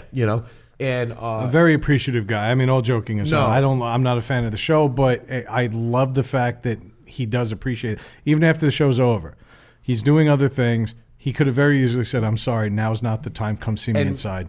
And like he did. He said, "I'm sorry." He's like, because she's like, "Oh my god," and you could see the look on it. She lit up like a fucking. You can see tree. You can see it in the picture. Yeah, Yeah. And he was just like, "I'm sorry. I'm dealing with something very stressful right now," and then stopped. And he said, "You know what? Let's do this." And That's cool. And that was awesome. And it was because we weren't like, "Oh, come on, please." Yeah. As soon as he said it, I was like, "Oh, all right, let's go." No problem. And she was just like, I saw him, I was near him. That was good. You know what I mean? Yeah. And the fact that because she didn't like do anything either. We moved right along, and he stopped, and that was it. And that was awesome. Yeah. To me, that's someone who appreciates, like you said, he appreciates his fans. He gets it. Yeah. And nicest guy. And because of that, we are now required to get a booth next year and a 4th vendor pass for Rand. Yes. There's no debate. We're going. Yep. And we're doing this, and she's coming along. Yep. She's decided. Okay. Outstanding. And she said if we don't, she's calling Uncle Mike. So, all right. And if I have to make another fucking banner, So we'll just debuted this one. So next year will be more Ray in the way, and it'll be better. It's not we're not going to hear from her over the next 365. She'll be back, folks. Yeah, that's right. I know she's got her own fans and pretty soon her own show, and she's going to look at our ratings and mock us mercilessly. Yeah, Let's move on to day 3. I was going to say, I need to enjoy this relationship as long as I can now. Yeah. you know, whether or not you did the show, you kind of were on the... Yeah, borrowed time. You were on thin ice anyway, so... Way outkicked my He coverage. can't be on thin ice.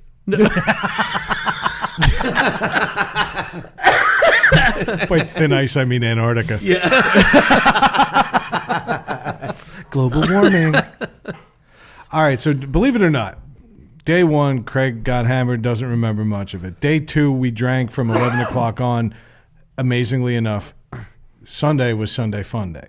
We did most of our drinking. You guys did. And most of our networking and recording on Sunday. I didn't drink nearly as much as you think I did on Sunday. No. We didn't have to drink that much. We were still pickled from the first 2 days. Yeah. But no, I drank my full head off on Sunday. I don't know what you guys are talking about. I know you had a good buzz going. The best thing that was going on, I didn't have a good buzz going. It was just I was happy and relaxed, which is kind of what you guys say I don't do. So I think that's what I know, but that's what made it fun.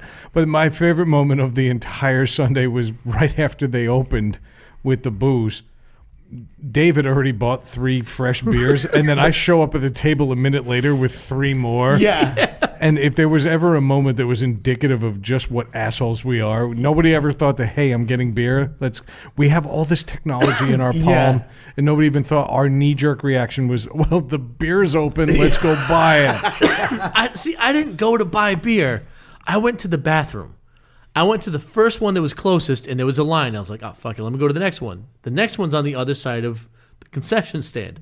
As I walked by the concession stand, the 4 cashiers that were working looked at me. And said hello. And said, where you going? No, they didn't look at me and say anything. They just looked at me like puppies in a store waiting to be bought. And I was like, oh, you look like you want to sell me beer. Yeah. And they all nodded their heads, so I went in and bought some beers. Yeah. Scratched her under her chin. Yeah.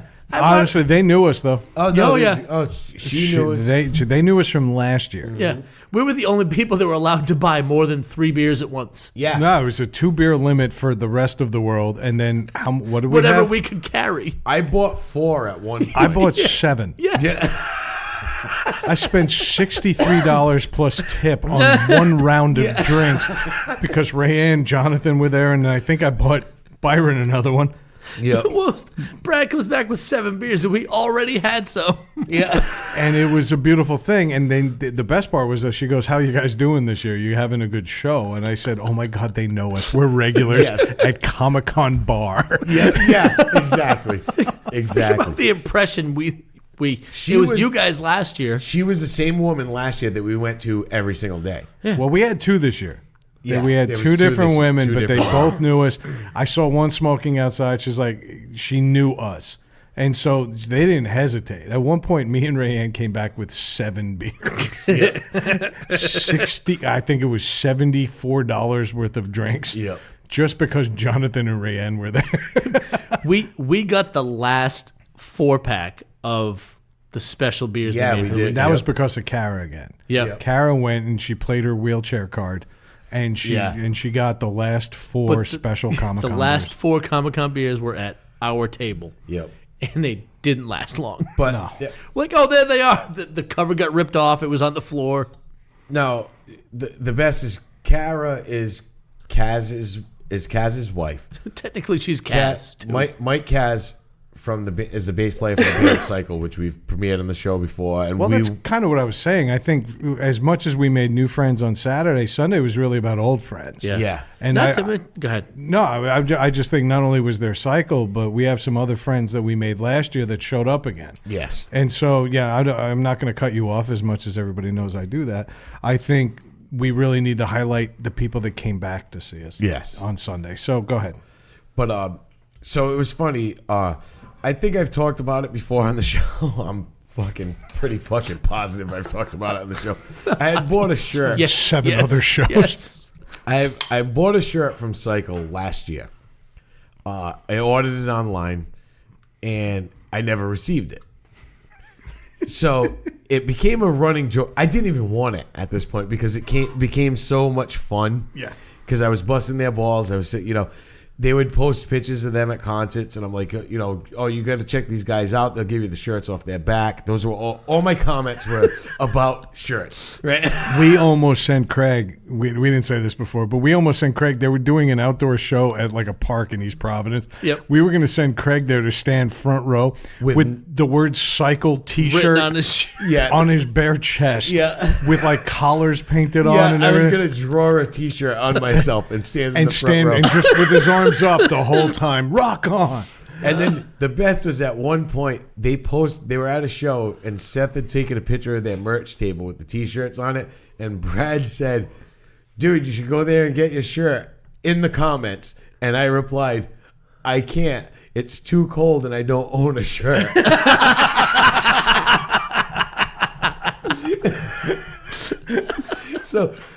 So the best was so that's been going on for a while. But the best was all of a sudden the guys from Cycle show up. Now the band shows up minus Joe. Jay, Mike, and Seth all show up and present me 2 shirts. Plural. Plural. They paid you your shirt plus interest. Plus interest. So Seth, and all you paid for was 18 months shipping. Yeah. It's a deal. I made Look that out, joke. Amazon. I said, no, I bought it, and I didn't know it was 18 months shipping and handling. But he personally delivered it to me. He held it out and kneeled before me and handed me the 2 shirts, it was awesome. I wore it all day. I put it right on. You put it right on. I put it right on. I wore it all day proudly. Love those guys. I mean, that's the thing. I was even saying to Seth, said at one point I didn't want the shirt because it's just been so much fun. Yeah. I have no more jokes now. And Mike was like, "Oh, now the ball busting has to stop." And Seth goes, "No, it doesn't." No. He's like, right away, he's like, "Nope. Wrong. He's like, "We'll find something else. We'll move on." And Giant R2-D2 wants us to stop busting balls. Well, we should say that. Good luck. Yeah. Kaz showed up in a suit. Yes. Not a costume. A suit. A suit, a tailored suit made for a 6'4" bald guy. Made him look like R2-D2. Yeah. It's the kind of suit you wear to prom alone. I mean, It's designed for that. I mean, other than like the curved head, I don't think he pulled off the R2D2 too well. Yeah. But I will say this: I give him credit. He's one of the more unassuming people I've ever met. Yes. He's very, he's modest. I mean, he's extremely well spoken, but he's not outspoken. He shows up at Comic-Con though, and all of a sudden he turns into a different Kaz. Yeah. His wife is not shy. No. And that's what we love Kara about is Kara. awesome. Kara's amazing. Yep. But Mike's always been a little quieter, but then he shows up in the loudest fucking thing I've ever seen. Mike is also. I was busting Mike's balls for a little while when he was going on the cruises, kept taking vacations. Oh, yeah. And I was like, dude, do you fucking have a job? What the fuck? Yeah. And that's how he affords that suit. But they are the nicest group of guys. That was my first time meeting them. Yep. First time meeting any of those guys. And I loved to meet them. They were great. They're such a great group of guys. Extremely fucking talented group of guys. They're working on an album right now. Yes. I want to say finalizing an album. Yeah, right? they're doing their last round right now. Yeah, they're doing their last round. They were in the studio again this week. They're finalizing. So hopefully before Christmas, I think. Possibly. Another unfortunate lost bit of audio is that Mike announced that the first single off this new album, this long-awaited new album, and I'm not even bullshitting. We've been waiting a while. Yeah. We cannot wait to hear this fucking thing. Yeah. But he did announce that we're going to get to play it on this show before he releases it to radio. Yes. And that might be one of the coolest fucking things we are gonna ever. We're going to premiere their show. Yes. We are going to premiere their show. Their song. This song. We're gonna. Yes. On this show, we're going And who better to promote it than an illiterate guy that doesn't know how to record audio? I'm the tech guy. I lost 6 hours of audio, and this is... Here's a new cycle. It's a shame, too, because we won't hear you pronouncing it Psycho. Yeah. 4 minutes of what sounds like a hose at the dentist office. Just suck. Nah. It's experimental. No, I'm extremely excited to hear this and for us to premiere it. Yeah. I'll be honest with you, 4 minutes of dental fucking vacuuming would be better than the new Tool. Right? Yeah. It's uber progressive. Oh, shit. Speaking of Tool, we forgot somebody on day 2. We mentioned him. Let's just pretend it was day 3. Christy. Who longtime listeners know and love, who has been on this show in this garage and has been absolutely the biggest fan and advocate of all the nonsense we do. Yes. Sent her friend on a mission. Yes. She sent a friend to patrol Comic-Con and find us and seek us out. Yeah. And find us he did. She employed a fellow masshole to come infiltrate Comic-Con and find us. And storm the table. And he did. And gentlemen, we have not had a toast of the night, but we need one in the middle for George. George was fucking awesome. Yes. George might be the 5th head because we're already getting Ray in on the banner. We're going to have to make this an 8-foot banner soon, but we're going to get George in. George, at first he was quiet. At first he was understated. He came and explained who he was, and then he was a little quiet. And then out of nowhere, we mentioned the words, I kid you not, Lou Ferrigno. And then George perked up. Yep. Like a puppy that hears a can opener. George was fucking phenomenal. So good. It was so good. But then, so we're on day 3, correct? No, well, this was day 2, but you know what? We drank so much. Who cares? But I'm saying, we jumped back to day 2 because we almost forgot an amazingly important part of what happened. Right. But what happened with Lou Ferrigno on day 3? Well, this was at the end. I was going to save it, but we might as well. It's relevant. Yeah, since we're in context, I go out for one final puff break. It's like 4:15. Yeah. Show ends at 5. Yeah. Yep. We are on the countdown to close. People are filtering out. The families are gone. Only the real diehards are still shopping. The people that are trying to get prices down are there. Yeah. The celebrities are leaving. It's last call. The lights came on, and all the drunk dudes are running around trying to get the fat chick. That's right. And well, I caught one.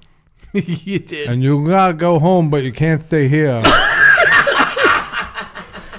I came in. Now, we have busted Lou Ferrigno's balls every Comic-Con since we started this show. Yes. And several other episodes in between. Yes. We don't like Lou Ferrigno because Lou Ferrigno is kind of a dick. Yeah, he can be a douchebag. But He's the kiss of comics. Yes. Yeah. Yep. I am coming in from my unlimited Hulk power. And sure enough, who's coming out of the service elevator but Lou Ferrigno? And he looks at me and he goes, now at this point, I'm wearing a needless to say hat. Yep. You and Craig wore them all weekend. Yeah. No, actually, I only wore it the last day. Oh, you had your Comic-Con hat on. I had That's my right. Comic-Con hat. So, but I'm wearing the needless to say hat, and he looks over and says, "You guys are the podcast." And I'm like, somebody heard. Not him. Somebody.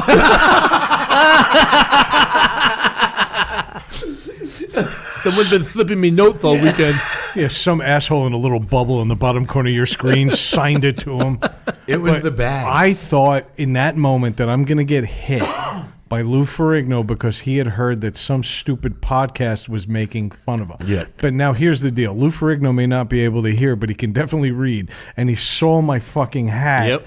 And so even though we don't particularly like Lou Ferrigno, and we've definitely taken our shots at Lou fucking Ferrigno recognized the logo of Yes. my hat Yeah. and sent me out a day after our new hero George did he does a better Lou Ferrigno than Lou does at this point.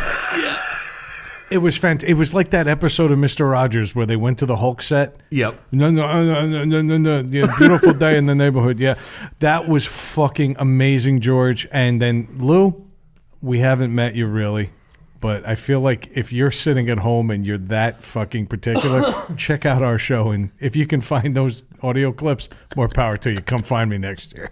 Yeah. All right, Lou, thanks for listening. What do you say? Thanks for reading our podcast. I don't know. You ever wonder what our thing looks like? He puts his iPod on. This fucking woman stands up in front of him, starts fucking throwing her hands around. Like 90% of it is just her flipping off the PBS audio. I just picture him sitting in like a dark room with his hands on like an old German Enigma machine, just like Braille listening to our podcast. He hires some people to do interpretive dance. I wonder what neck thing looks like in interpretive dance. Just some guy kicking his leg out. Kind of like he's goose stepping. Yeah. Right? That would be Yeah. perfect. But he recognized. You guys are the No, podcast. you guys are the podcast. Which Yeah. Not, hey, you have a podcast. You guys are the podcast. You're the podcast. Yes, that's us. That was us. That was Whatever awesome. you heard, we did it. We did. And yeah. again, heard. Yep. Yep. And I think the bags were huge. They were. They ended up all over the facility. They were everywhere. I was upstairs. What a transition to go from Lou Ferrigno to bags. No, but we explained it before. We were handing out the paper bags. I was upstairs getting I was getting Richard Dreyfuss' autograph upstairs. I'm walking around. I'm like, their fucking bags are everywhere. Awesome. I'm just seeing people walking with the bags. I'm like, that's awesome. And the best was going up there to get the thing and people saying hi to me on the way up. Oh, no shit. Yeah, Well, that's because you were fucking relentless with your bag sales. Oh, well, but you were also. Well, when No. I didn't publicly shame people for not wanting a paper bag. So you're going to have to stop telling your story for a minute. All weekend, Craig was the point man to hand out our bags. And he was good. He was like, hey, would you like to trade your plastic bag for a recyclable paper bag? Yeah. And basically, he's playing on people's guilt. Yeah. Because who's going to say no? So most people are like, sure, that'd be great. The first time this happened after 6 Chevy Chase beers that were brewed by proclamation, Yep. someone walked by and Craig did a spiel and they said, no thanks. They didn't get 2 steps away and Craig says, in a not so quiet voice, what do you hate, dolphins?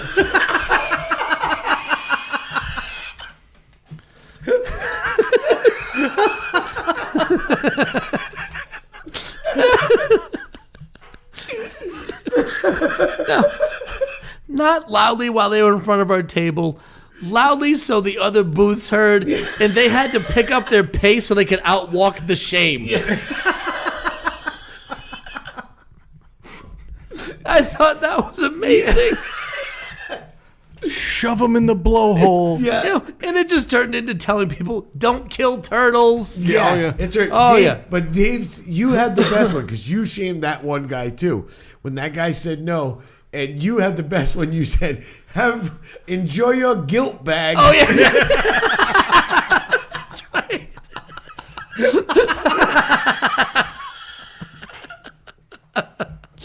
So we mercilessly mocked people that said no. There was only a handful. No, there were maybe 3 or 4 people all wouldn't say- weekend. And the best was we had people when we had that woman come up to the table and say, "Are you the one? Are you handing out the paper bags, the plastic bags? I love this thing," and started taking all her Yeah. stuff. She was just throwing her stuff on the table and handed us the Yeah. bag. Like, Oh, at one point she handed us like a prized autograph. yeah, I'm like, yeah, I'll hold that. yeah. But we were good. I didn't shame anybody except for one. There was one guy who had a costume made of straws. And I'm like, that is the perfect like length to get to just choke a turtle. Yeah. Something like that. But after you two, there was no keeping up. You were like, oh no, there was like clumps of straws, and you said those are blowhole size. That's Yes, what I said. That's what I said. So I guess we all did it. All right. Yeah, we were fucking mercilessly mocking them, fucking for not taking them. All right, but you know who we didn't hurt was frogs. And we actually had a guy come over with the most authentic looking Kermit. Oh, Yes. And that's Jeff Pyatt. Yes. And he Kermit is the a Frog. Oh, that was pretty good, dude. That was a good one. That was pretty good. You could torture and maim children. Yes. But I think that one of the best things we had is we got some audio with Jeff Pyatt, and we got it on video. Yes. And he did Kermit, and he didn't want to break character, and he definitely didn't want to break like the whole Muppet thing. Yep. But he hung. He did. He did his best to keep it PG, and Craig was doing his best to not. Jeff, as it turns out, actually, you're such a douche. You know that? I would have loved to hear Kermit say that. Can you say that in the Kermit voice? You're such a douche. You're such a douche. Yeah. But this guy was spot on. He was brilliant. The best part. I was like, I'm breaking him. My favorite part is like Greg was talking about like doing sexual things with Piggy, and this guy gets. You could kind of see it bothered him, but he kept his shit together. Yeah. Now you know damn well he went back to his hotel and he stuck his hand up Piggy's ass and had a full conversation with her about what happened. Wearing the T-shirt that said "Making Bacon." He was awesome, though. I mean, like you said. You said wiener. He did say wiener. He did say wiener. I did say wiener. Craig's R-rated insult. He tried to PG it Yeah, by I saying did. wiener. If you had gone up to him and I like, lightened it up. so does Piggy have a big manly cock? You might as well have just dropped that. What does Fozzie got under the fur? Waka waka. I was trying to get him to break character. And you couldn't. He wouldn't do it. He was there good. for one reason, and he posted a bunch of photos. He did it. He was did. there to see Carol Spinney, who was the original and soon-to-be retired Big Bird. Yep. Yes. All right, and they were there, and so you got to give it up for that. I mean, No. he was there to meet a hero. And he No, did. and he he did. did. Good. It was good. And he was spot on. I was joking with him.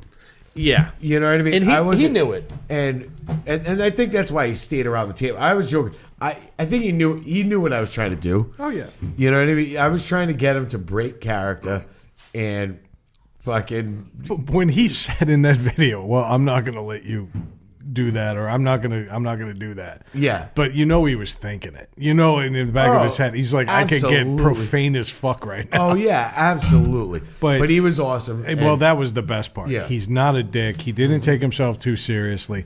He had fun with us. And you know what? We have Kermit the Frog about as authentic as it gets these days. He sounded more like classic Kermit than the current Kermit does. Yes. On Sesame Street. yes. So, Yep. yeah, I'll guarantee that. Yeah, and Yeah, his he does. puppet, he made by hand. That fucking thing is exact. Yes. Yeah.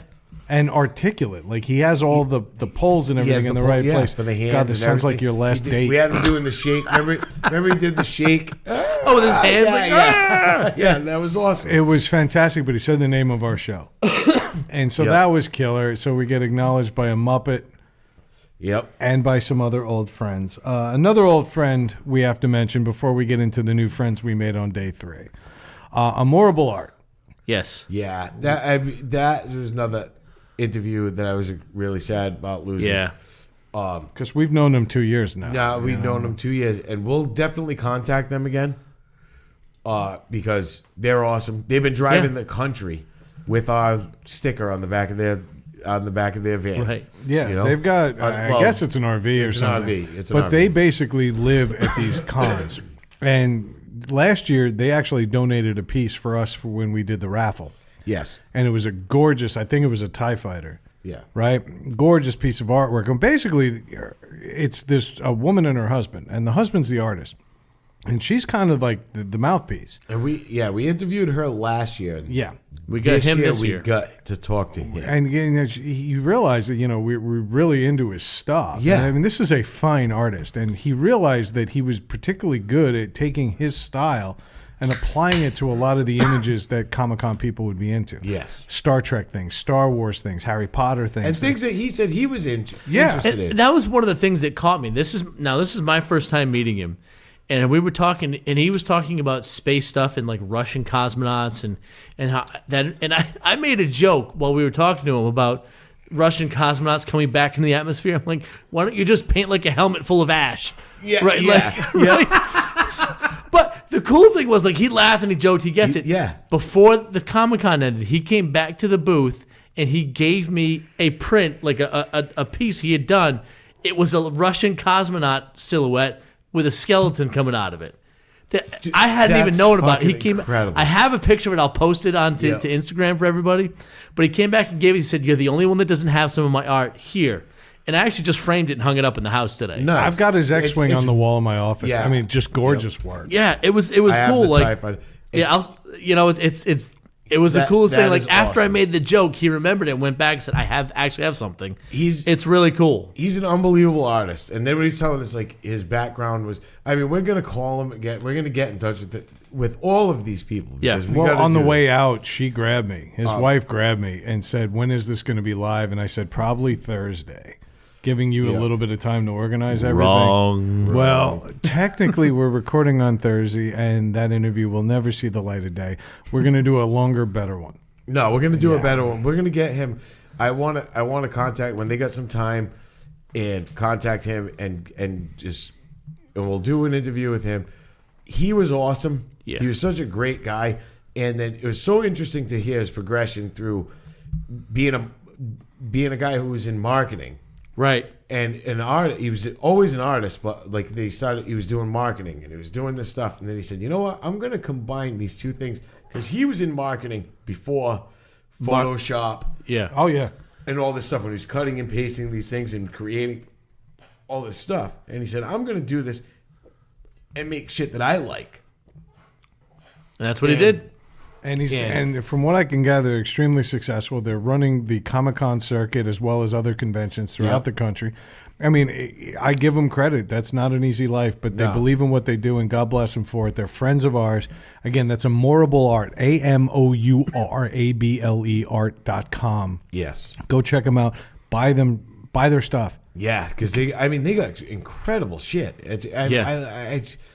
I don't mean it. I hate when I say that. I'm like, they got incredible shit. Well, everyone, You know? everyone knows you're a low class dummy. Yeah, It's okay. Exactly. No. Nobody's mistaking us for art critics. No. Next It's week, stuff- needless to say, at MoMA. He was feeling anger. It's a blue canvas with a white dot on it. I feel the isolation. Yeah. Open the show with the symphony. Yeah. No, I mean, the stuff he's doing is awesome. I have that picture also framed that I got from him last year Yep. that he gave me. I have it framed. It's with all my stuff, all my collectible stuff in my room upstairs. It's hanging in there. Which you're going to put around your bar once you build it, because your will wife's be- going to let you do it. Yes, Yep. we know. Yeah, I'm excited Move about on, that. move on. But I mean, it's just great stuff. Yeah. Let's move on to a podcast that we have had on the show. But Yes. we had 2/3 of the show on. What we didn't realize is that there was another third. There was another third. And The strong third. The strong third. Wow. The legit third. The legit Some third. would say the first third. Yeah. So if we were to take it down our road, like he'd be the shaft, and we met the two balls. Yeah. I like that. I thought you were going to be like, he's the shaft and there were two Dolomites. No. No, these guys are way too white They were to make that comparison. stalagmites. We're talking about the Nerd Entertainment Hub, who we had on here the beginning of the summer. Yes. Awesome, great, Yep. awesome group. And of we guys. had a Love these guys. phenomenal time with them, but we didn't realize they were hiding one. Or Yep. trapped in the footlocker at the base of their bed. Yeah. But he came out for Comic-Con, so Dave, take it. So Rich came by. Yes. Rich stopped by not once, twice, gentlemen. Twice. Two That's right. times. Both days. So stopped by with his girlfriend in tow. They were in costumes both days. Yep. I Doctor Who. want to throw that out to girlfriend.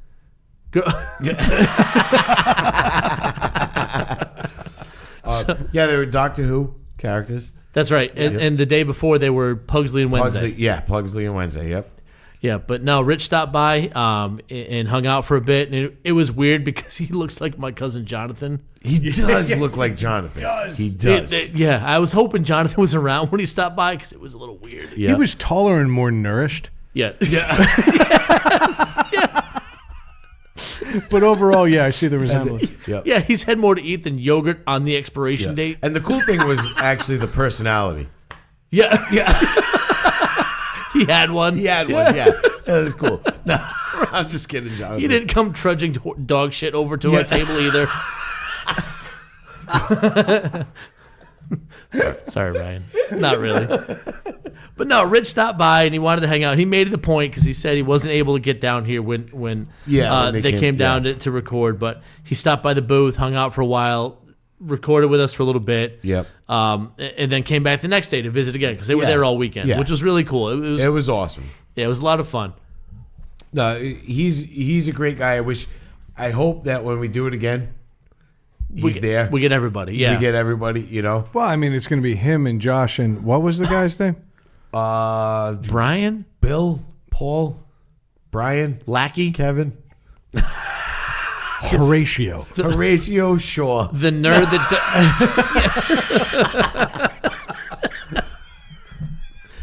We'll just call him Obi Nunn. Horatio. Los Nerd Entertainment Hub. No, fucking Ryan was a riot. Man. Yeah. I like Ryan a lot. No, I honestly, we love all three of those guys, and thank No, you for stopping by. We also made some new podcast friends. Yes. We made a few. This is the Bizarro, needless to say. We'll get to them in a minute. Let's go through a few of them. The Wizard guys were the first ones to stop by. They tried to come by 2 or 3 times, and we were in the middle of recording other stuff. And I wish they kind of just barged in. Yeah, but Well, instead they kind of knew what you were doing and knew that the audio was going to be fucked. they're what we call professionals. Yeah. They're like, they're recording. Let's not interrupt. And we're like, fuck it, just walk in. But no, instead of stopping and waiting, they did something weird.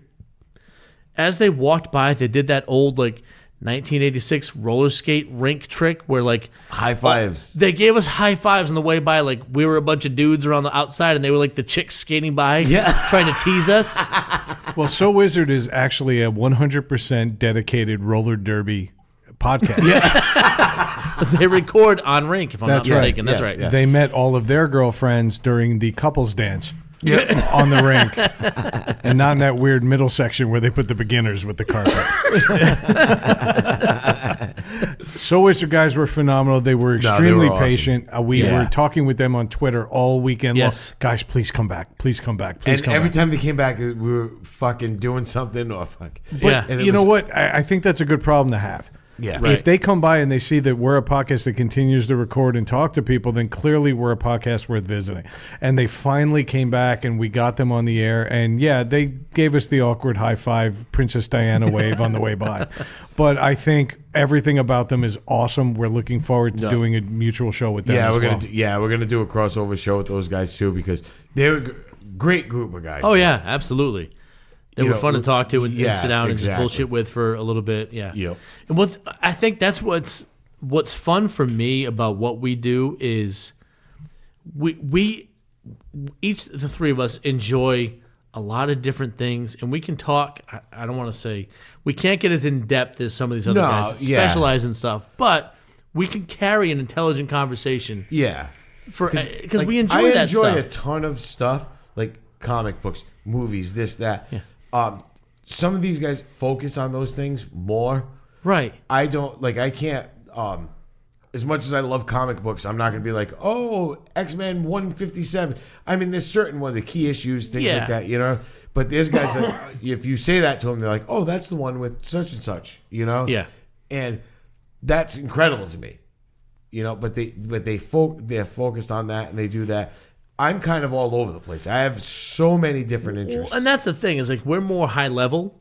Do you know what I mean? Like we don't drill down as far as they do into all those details and things. Yeah, we're skimming the surface of all of. That's a good way to put it. More of a jack of all trades, master of none.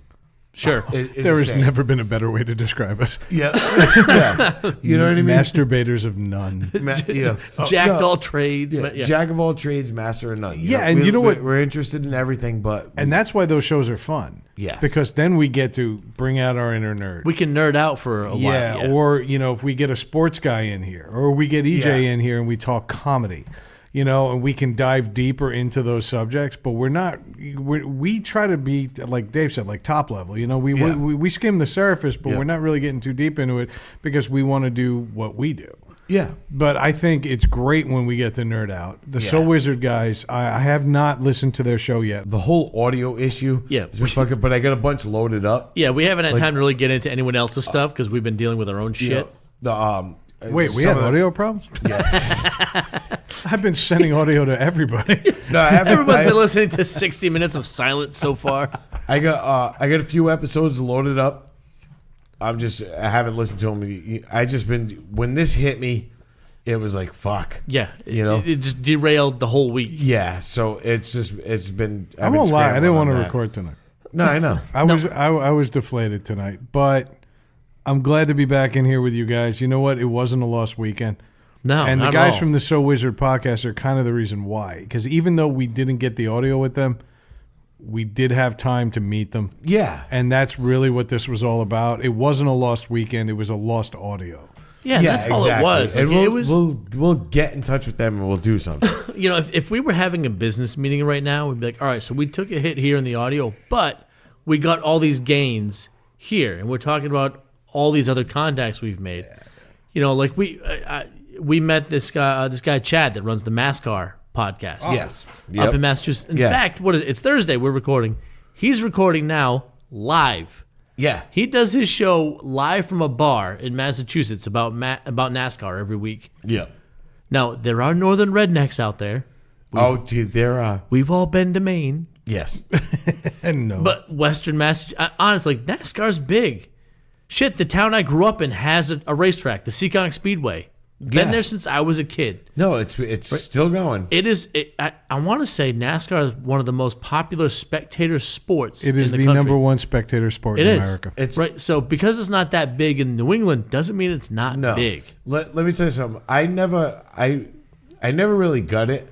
Like I've watched Indianapolis 500's on. I'll turn the TV on, I watch it, and I'm like, okay, I'll watch it for a little bit. You should have watched him drive the other night after we dropped you off. Yeah. I was going left the whole way. We were doing Formula One. I did. It was the Bristol Warren 30. Yeah, I did fucking lefts all the way to get to Dave's house. Eventually, you do enough lefts, it's a right. That's funny. My grandfather used to take only rights to get to my house. Yeah. But the funny thing is, my father-in-law, who is a big sports fan, used to hate NASCAR. Yeah. Right? Not hate it, but he just was like, I don't get it. I don't get it. And this guy was in the Navy for 30-something years, So one time he was in the Navy, they were, I forgot where they ported, and he ended up, guy's like, I have tickets for Daytona 500. You're going to come with me. And he's like, whatever. I'll go drink beer and just hang out all day. Yep. And he said being there, totally different. he said it was the most exciting thing I ever did. I can agree 100%. And I was like, what? And he's like, it was, and now he's a NASCAR. Like, he watches the races. Yeah. When I first moved to Buffalo, I had friends there that would watch NASCAR. And I was like, all right, it's fucking Sunday in January and February. The Bills aren't playing. We're not watching them play football. So I was like, fuck, I'll sit around and watch it. And I kind of get into it. So it's like a Tuesday. Yeah, right. They've never played football. But I kind of on and off watched it. When I moved back here, I went to Loudon, New Hampshire to see a few races. Fucking totally different. Yeah. It is, you see 100,000 people show up. They bring their own beer. Yeah. You bring it into the There's stadium. fucking campers in the middle of the fucking field. Yeah. You bring your own booze. They don't care. And sitting there, we sat, my first time I ever went, our seats were across from pit road, which is where all the cars come in and out to get service, change wheels, gas, in and out. The sounds of... So you watched a gas station for fucking 9 hours. Admittedly an efficient one. Yeah, that's right. A very efficient gas station. But the sounds of was all like those... a grease monkey. Like, You should do that. We should do a show from Valvoline. yeah. It's a show. 20-minute oil change. Count how many Karens come in and yell at the grease monkeys. Yeah. But I get that. Like, being at the race, it's totally different. No, that's you what can get into it, and as you watch the race go, like, you can see this strategy and how these guys drive, when they pit, when they don't. You know, it sounds ridiculous, but taking 2 new tires on your car instead of 4 gives you an advantage for a short amount of time. Yeah. So this thing, but being there and getting into it when 100,000 other people, it's different. So anyway, this kid Chad came by the booth. He's like, "Hey, you guys have a podcast too?" And was excited to talk to us. And I said, "Hey, stay in touch, man. We can do that." And he's up recording his show now. Absolutely. He's been in Especially touch from a constantly. bar. Yeah. Honestly, I'll be honest. The boss on this kid to say, "I'm going to do a podcast and sit in a fucking bar and do it every Thursday." And do it live. Good for him, man. Yeah. There's already 20 minutes of audio we got to cut out of this one. Right. And 10 of it is me burping. Yeah. He's going without a net. Yeah. About a sport that I don't believe is in season right now. Yeah. No. I do appreciate that he's going to go in there and try to make something happen. And so I didn't get to meet him, but I've met him in chatting with him. And so we're definitely going to be doing something with them. And I don't watch NASCAR, but I do want to say that I do appreciate any athletic competition sponsored by Skoal. Yeah. But one of the things... NASCAR sponsored by sclerosis and cancer. Yeah. They should just put like filthy lungs and dirty livers on every car and make it like the cigarette packs in England. They're like, buying this will kill you. That's my driver. Yep. I just seeing a NASCAR with a fucking decal on the hood is just 3 teeth and a whole mouth. I think all the cars in the race could equal 1 mouth of teeth. Every fan at Talladega is like, I don't get it. Every back end of the fucking car is cut off jeans.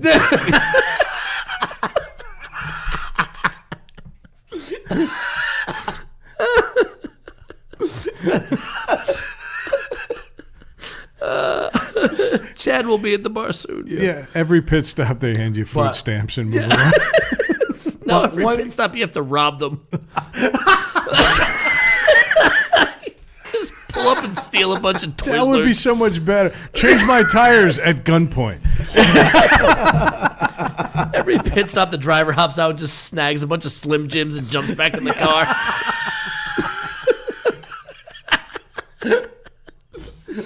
Just drinking Dr. Pepper on his way out. 64 ounces in a Jack Lynx bag. Just Pibex. They're all jacked up. Oh, shit. So, yeah, we want to do a show with you. Yeah. We met a group of guys this weekend that have another podcast that were fantastic. It's the True Story Bro podcast. Yes. And, you know, for years, people have said, hey, if you took the Needless to Say guys and moved them to Jersey and made them, like, much better dancers.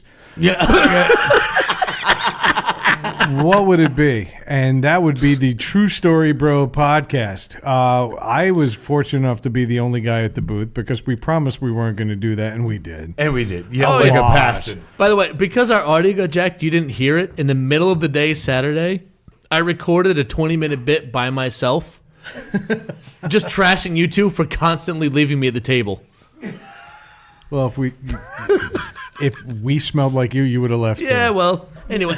But anyway, so I was there in one of my rare moments doing my job, apparently, and Cedric came over from the True Story Bro podcast. And Cedric hung out with me for a good 20, 25 minutes. And we were talking, and I said, why don't you sit down, let's put on headphones and do something. Yep. And he goes, let me get my guys. And that was basically the gist of it. Yeah. And I didn't realize that we had already met one of the other 2/3 of the True Story You Bro two had podcast. met him the year before, last year. That's right. When I came back, Brad didn't recognize him at first. And there's a good reason for that. Jedi mind trick. No, they all look the same. No. No.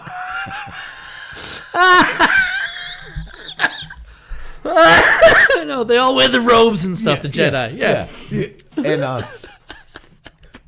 no, when I came back to the table, Brad didn't recognize this one guy, and as soon as I looked at him, I was like, and as soon as when I looked at him, I was like, he looks just like him, but when he spoke, I was like, oh shit, this is him.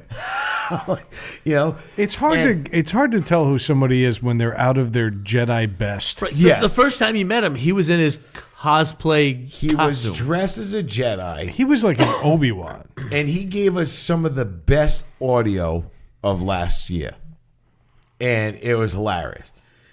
So when he said, I was here last year, and right away I was like, I know you were. As soon as I said, I know you were, and Brad's like, what do you mean? And I said, this is the Porg guy, right? And Brad lost it. Brad's like, holy shit, it is.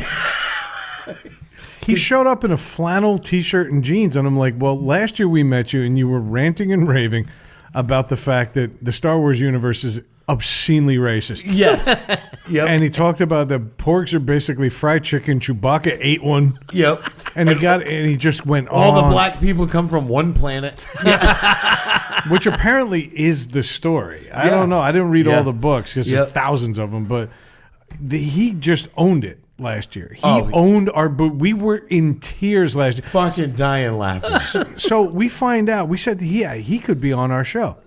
Little did we know that he actually was on our show. There's like a bizarro black show in Jersey that is doing this, and it is called the True Story Bro podcast. And by the way, we did get a chance to listen to them, and they are fucking phenomenal. Oh, they're hilarious. So basically, True Story Bro is needless to say on BET.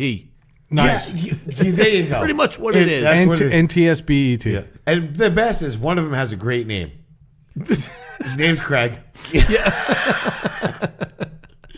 And then, but I mean, they were fucking awesome. When Cedric first came over, I think it was just me at the booth. So he and I just bullshit a little bit. And as we're talking, it's like, hey, I've got a show too, and what do you guys do? And we were kind of going back and forth, and we were describing what we do, and the other one was just nodding like, well, that's what I do. It's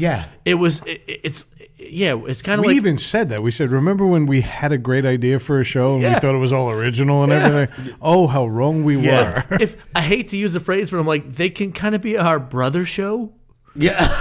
But like brother, like we're related. Yeah. Not in the racist, I'm trying to be cool black because I'm a white guy way. Yeah. Yeah, Dave did a lot of that this weekend. Yeah. Hey man, as long as people laugh, I'm good with it. Don't act like no one else has that thought. Yeah. You see a group of black guys talking to a group of white guys, everybody's singing the same thing. Like, you think they're thinking what we're thinking? Yep. Because all the black guys are like, oh, I want to tell Those this white guys are getting robbed. That's right.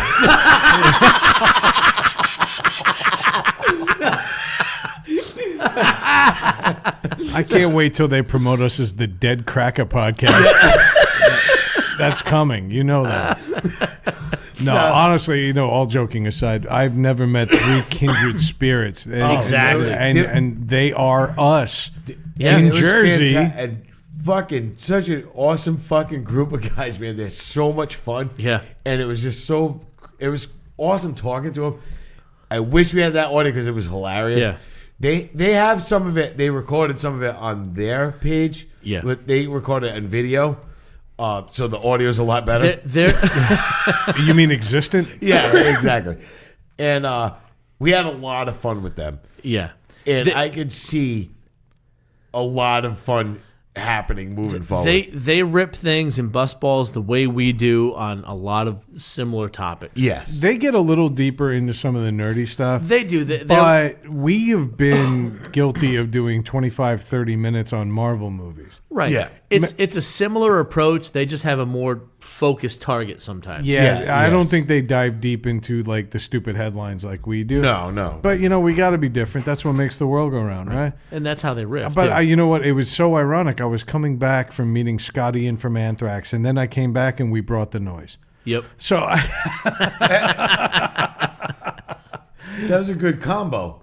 yes, it was. That was a Public Enemy and Anthrax reference. Oh, wow. No, we had a great time with you guys and ignored Dave. He's on his meds, but we'll keep him in check. But anyway, we are going to collaborate with them, so expect to hear it again on all social media networks. I forget what they are. Some of them, they're official True Story Bro. Some of them, they're just True Story Bro official. Right. Look them up. It's the True Story Bro podcast. You'll find if You're you gonna type in find True them. Story Bro, it comes up. Yeah, like if you're looking for, like, just look up, throw up Honeycomb.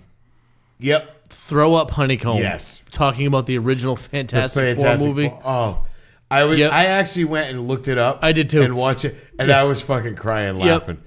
It was fucking hilarious. Yeah. And honestly, we make a bunch of jokes, but these truly are our brothers. And so I'm looking forward to doing a lot of good things with these guys, including maybe some type of deeper collaboration at next year's Comic-Con. Well, even Craig said, you'll like our Bizarro podcast. Yeah. He goes, not that you look like a different mustache. He goes, you're just white. It's what he says. It's like looking in a mirror and seeing like a white reflection. Yeah. Which was great. I fucking love those guys. we came up with a great name. Craig has been telling us that he's 4% black for the better part of a year now. Yes. Yep. Yeah, so we realized the other Craig is the 96%. Yeah. Yep.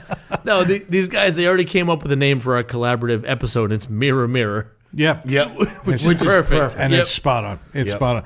So yeah, you guys got a pretty good idea of what we do, but we'll be in touch. Absolutely. So one of the other things we did was we put a beer keg barrel, an old wooden beer keg barrel out with the top, and we had people write down what they think that we should talk about. Yes. It said A&W on the side, but Craig couldn't spell it. Yeah. He's like, I get this great wah barrel. Yeah. Or Oh, you couldn't read it. What are you fucking talking about? Wah. You're looking at it in a mirror. So we put this bucket out and we asked people, what do you think we should talk about? And we had them just throw suggestions in it. So we have that. Now, we were going to do it this week on this episode, but we spent a lot of time apologizing. so why not throw one more in for not doing the bucket? Yeah. So we are going to do the bucket, but we're going to save it for next week's episode to kind of carry over the high from fucking Rhode Island Comic-Con because it was an awesome weekend. This really deflated us, the loss of this audio. Not to mention, we didn't plan on having to do this whole show in now one because shot. we plan to use all the audio from from Comic-Con. Yeah. Makes sense. So so we're going to spread it out, and next week we'll do our regular show, but we'll throw a segment in almost like the hat, like we normally do with the hat. And we'll draw some topics out of it, and we'll go from there. So if you did throw a topic if you're listening now and you did throw a topic in the hat, don't worry, we are going to, in the bucket, we're going to get to it. And I'm looking forward to that because some of these people were really smiling when they left. Yeah. They dropped a hat, and there was almost like a tee. Yeah. There was one guy that couldn't contain himself and actually explained what he wrote down, and I cannot wait to pull that tag out of the book. I still remember what it was. I'm not going to spoil it. I cannot wait. All right, good. And we'll pull, but It was actually Corey from Elite, and he was just talking about all the ways he's going to shoot us. yeah. There's a drone right above this garage right now, and Corey's like, ha ha ha ha. It was eaten by a He's like, coyote. Paige thought it was a media. Yeah. He's like, I've been trying to wreck that car for weeks. Yeah. Oh, he's been doing it for years. Yeah. That thing's destroyed. I'm convinced that's what's really killed my fucking Cherokee. But but like I said, we are going to get to it. It's just we're going long right now. We spent a lot of time apologizing, and we want to try. We're trying to reach out to as many people as we can. Yeah. in So this the only episode, way so- we can do that is to let's just do thanks and shouts. All right. All right, so I'll start off. I think we would be remiss if we didn't start off with our neighbor, Byron. Byron. Was And the again, best. he is from Wildfire Comics. That's a self-produced label, but it's also Caped Costumers, Costumed Capers, which is a phenomenal name. Yep. And based on the fact that my kids haven't put their books down or their comic book down, it's a phenomenal line of product. Yeah. Okay, he does a great thing. He goes to Comic-Cons. He's selling these amazing little buttons, which are awesome. He threw me a Space Invaders shirt that he made No and shit. was fantastic. But on top of it, he's an artist and a writer and a creator. And this was probably his last con of the year. So go over and search out, again, it's Caped Costumers, Costumed Capers. Look for that. It's amazing for the children. If you got kids, go check it out. And thank you, Byron, for being an amazing neighbor and a friend. And we're going to be in touch soon to do that interview over because Craig fucked that up. Yeah, and he's just a good guy too. We talked about him personalizing little notes on his comics to our kids and stuff. He actually, my oldest daughter, about a year ago, decided she wanted to write her own little comic. Now she was 8 or 9 at the time, but she came up with this character called Bacon Man because, well, her dad's a fat guy that makes bacon every weekend. So she was inspired by what she sees. But she wrote this whole comic and turned a piece of bacon into this character. So I thought, hey, let me bring it in. And I had Byron actually look through it. He sat and read through the whole thing. It was 3 pages, 4 pages. And he wrote her a nice little note on the back of it, personalized. So my daughter's getting this personalized review from a legit comic artist and writer that I gave to her the other day when she was so excited she wanted to bring it home, show all of her friends, bring it to school. So he's just a good guy on top of being an amazing comic artist and writer. So I'm looking forward to her next work, Lethargy Boy. Heart Pump Man. Yeah. The Cholesterol Crusader. and the Battle of the Replacement Valve. Yeah, right? But no, so Byron, big thanks to him. I'll throw it to our neighbor that was on the other side, the guys from Nightmare Worcester, who were awesome, not just to hang out next to watch them do what they do and be professional Freddy Kruegers. Yes. You know, he was fucking insane. He stayed in character. I can still hear the sound of him like clanking his fingers, knives he all kept weekend. doing it all weekend. All weekend. And it was awesome, though. Yeah, my favorite part, I actually caught a candid of him checking his phone with his glove on. Yes. Yeah. Him trying to swipe on his iPhone with his fucking the knife fucking glove and a baby platter in the other hand. One It'd of be my awesome favorite if moments. he had a rough day on Tinder and he was just swiping right Yeah. constantly and just getting rid of it. But no, those guys, they were good neighbors. They were good sports. They had fun with us. Yeah, they put up with us because honestly, I was worried we were going to take away from their business because he Yeah. was creating an atmosphere there Yes. where you were supposed to be in the boiler room and everything. Right. And we're sitting jackassing next to him, but he never once complained. He was No. great with us, great with our families.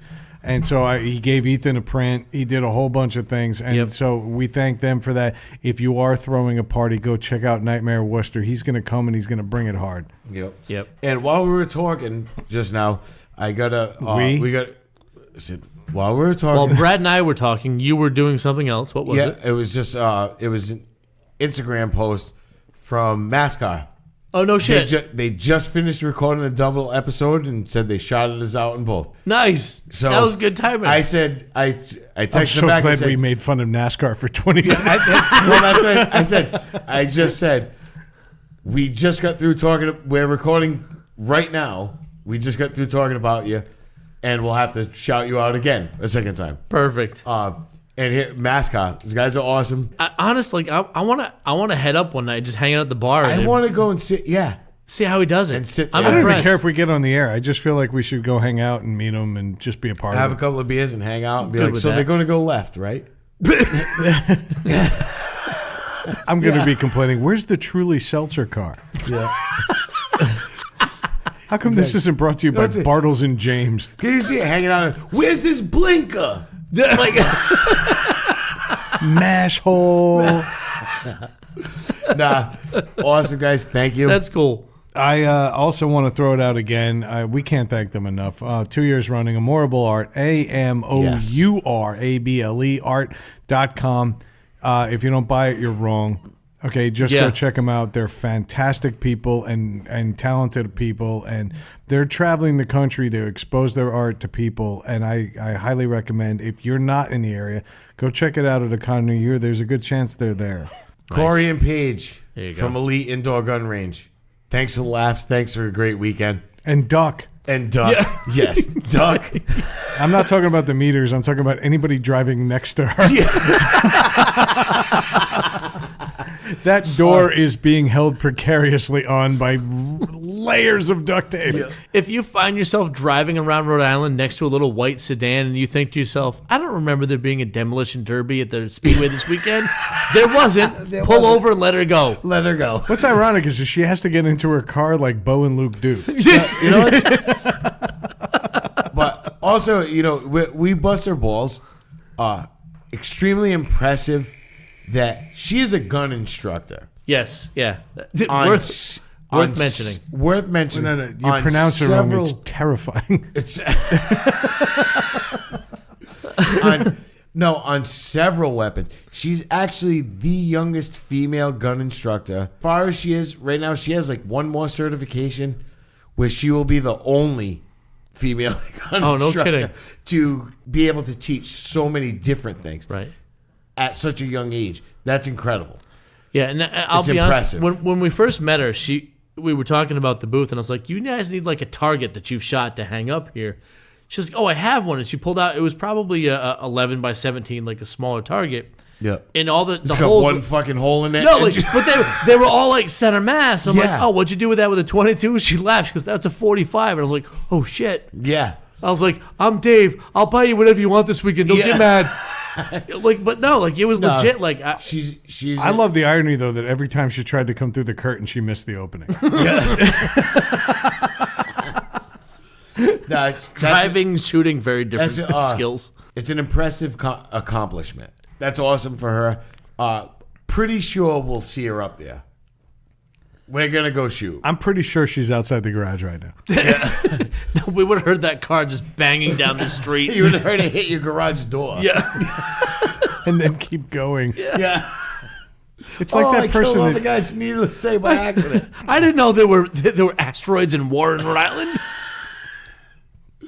Nah, Paige, thank you so much for a great weekend. Corey, thank you. I got to throw one out. I'm going to cut in line here. I wanted to shout out the guy we kind of made fun of earlier, and I didn't mean to. We didn't mean to.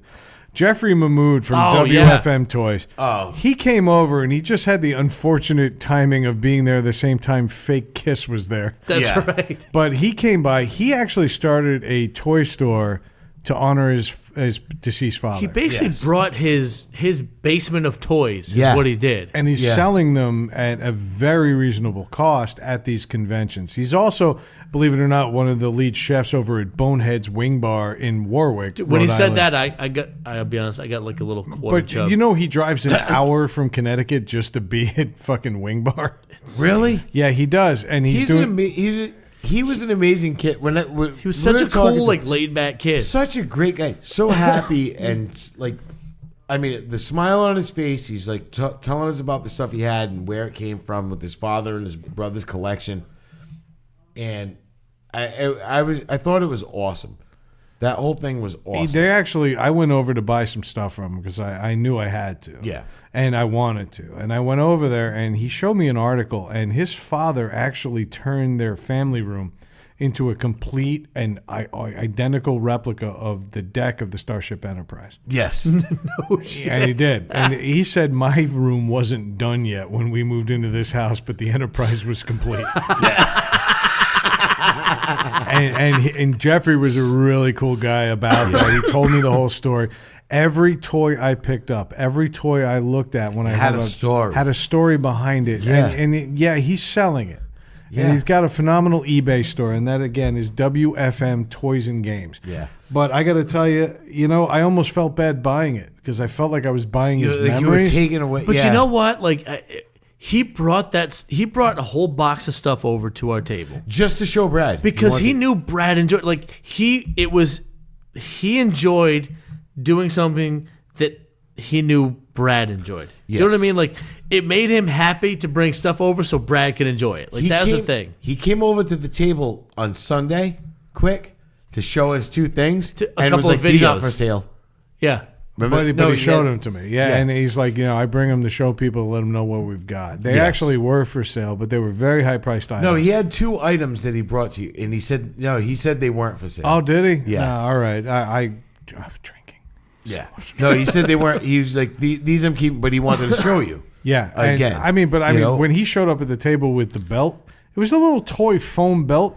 I threw it over my shoulder like I was fucking Goldberg. Yeah, you did. Yeah. I threw that right over my shoulder, and then we started looking at wrestling toys, and then I bought one that was for a wrestler that was there that Craig bought me an autograph from. We never Yes, mentioned I did, that. yeah. And I never went to get the toy and the autograph with the photo with him because I'm an idiot, because I stood in line because of Chevy fucking Chase. You know what's funny is as soon as Brad threw that belt over his shoulder, in my head I was like, "Oh, we have our next garage concert bit." Yeah. I'm so excited. It's not going to be a concert. That was just going to be a WWE entrance. Yeah. You've already planned it. I can see it on your Yeah. face. You But know yeah. exactly what it looks like. Yeah, but you know what? You're not invited. You can't see me. That's fine. And we didn't get much time with these guys, but Fandom at Random. Right. I'd like to contact them. They seem cool. The fucking name is phenomenal. That's a good name. That's a great name. I'm kind of mad we didn't think of that one Yeah. first. But them. They stopped then- by once or twice. We happened to be busy, and they moved Again, on. a good problem to have, but Yeah. I'm sorry we It missed you sucks. guys. Yeah, no, they did stop by, and we were in the middle of something. They came back. We were in the middle of something else. We're going to do just it, though. sucked. We are Yeah. going to get in touch with them. I think they're more into the comic book and movie thing, so we can get nerdy with them, and it should Yeah. be good. Yeah, and again, we also enjoyed the visit from Rich with Nerd Entertainment Hub, and then eventually the other guys from there. Yep. I don't remember their names now. I Rich forget is the them only so guy. much. Right. Rich, Constantly. and then the other. I don't know. Can we call them tall and lanky and not tall and lanky? Rich and his girlfriend Erin. I don't remember the other guys' names that run that podcast, but we'll go with Yeah, with we'll those go two. with that. Yeah. Yeah. Let's go to the Rich Entertainment Hub. Oh yes. Yeah. There you go. The Rich Entertainment Hub. Josh just got fired from his own show. Who's Josh? Oh, that's right. I thought he sold me wrestling toys. No? But then the other thing I wanted to mention, David Bird. Oh, that guy was awesome. He was a few booths down from us, but I was walking back from buying beers, Surprising. right? Go And on. I look, and I'm like, what the fuck is that? And I lean over, and there was these two, like, glass cases, like, almost like domes. It was like when like in Beauty and the Beast where Beast has his rose. Yes. It was something like a little container like that. Yeah. And there were these figures inside of them, and I'm looking at, and they were made out of all acorns, sticks, Yeah. but they were very detailed, not just thrown together like hot glue and shit. Right. If you These walk things out in your were backyard and grab a fucking- handful of crap in the yard and bring it inside, this guy makes legit they like were figures. legit. It was a legit figure with a sword in an action pose doing a thing, Yeah. and I'm like, what the fuck It's is like that? it's like a little bit, maybe 2 or 3 inches tall. Yeah. Made out of acorns and little twigs and stuff, but looks like it was put together in a factory with It pre-made looks parts. like it could be a Pixar movie. That was That's my a thing. great analogy. They Yes. they were creatures from like a Pixar movie, Yep. or something like that. And I was like, this is fucking incredible. So I start looking at it, and then when I look up, there's all these photos because it says not for sale, and I'm like, well, then why the fuck you got them here? Right. You know? But then I look up and I see the photos, and what this guy does is he makes these they're fucking action figures They're action figures made out out of all natural that look legit. They're Yeah. not It's like I They said, look it's like not, manufactured. They don't look like someone picked up stuff from the backyard and made a figure. No, it's incredible. And then the best is it's them interacting with wild animals, legitimately. So he sets these things up in his yard, Yes. and he sits and waits for natural wildlife to show up and interact. Like he'll put like food and little things bit of out there, bird bird seed, seed, yep. and wait for the animals to come and interact with the figures he's made and posed, and then photograph them. And he said he'll take 1,000 pictures in a split second. Yeah, to get and he'll the right use one. one. And every single one looks like a scene. Yes. That's the thing, is when it's not a bird just standing there staring off looking at the sun. It looks like the bird is lunging at the fucking acorn character. And the acorn character's Looking got at the sun. Yeah, you know. No, but- Hey, acorn boy, give me sultry. yeah. No, but everything is Twig, I want to see sad. Yeah, no. No, but it's incredible. They're not just. It looks like they're interacting. That's Yes. And Did you see the one he took 1,000 pictures of Dave and he didn't move? Dick. Time lapse photography. it was his whole week at work. His elbow twitched and it was involuntary.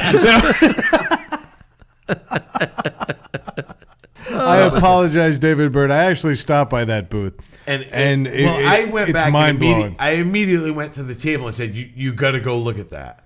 Yeah. That was I was like, "You guys got to go check You that did. out," because it was incredible. I was blown away by it. I actually bought a picture from him. Did you? I went over. Yes, you did. That's I went right. over. I'm like, hey man, I want to buy something. Which one would you buy? He's like, all of them.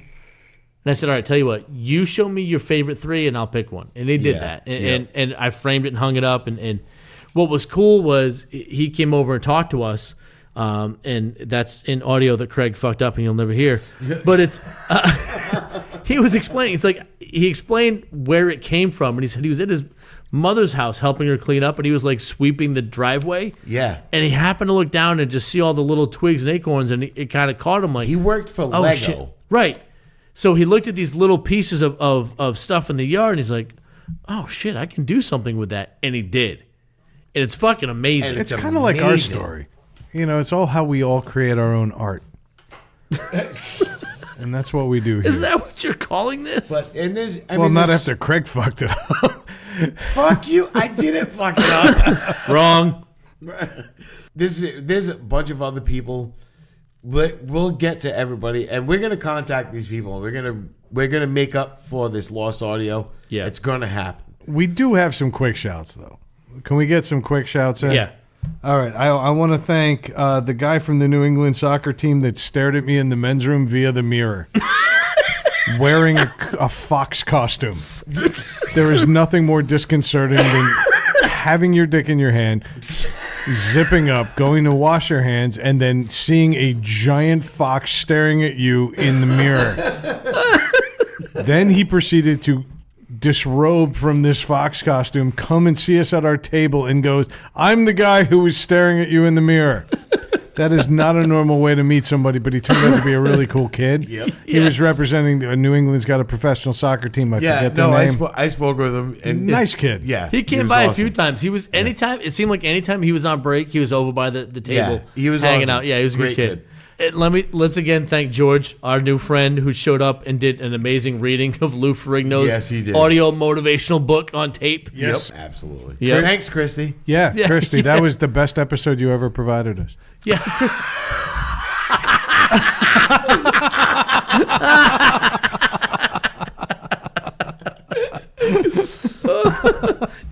yeah. George is welcome back anytime. I would like to thank Luna the Tuna, who was the dog that came Yes. by Craig and pet the shit out of. She Oh, was I was actually psyched. really cool, but Oh. apparently she's big on Instagram. I haven't seen her yet. Yeah. With I Christy I. Yes. Yeah, she had a little. She's got 2 dogs. She Two had 2 dogs. dogs, and In a baby carriage. that's right. Those dogs traveled more comfortably than all 3 of my babies. Yes.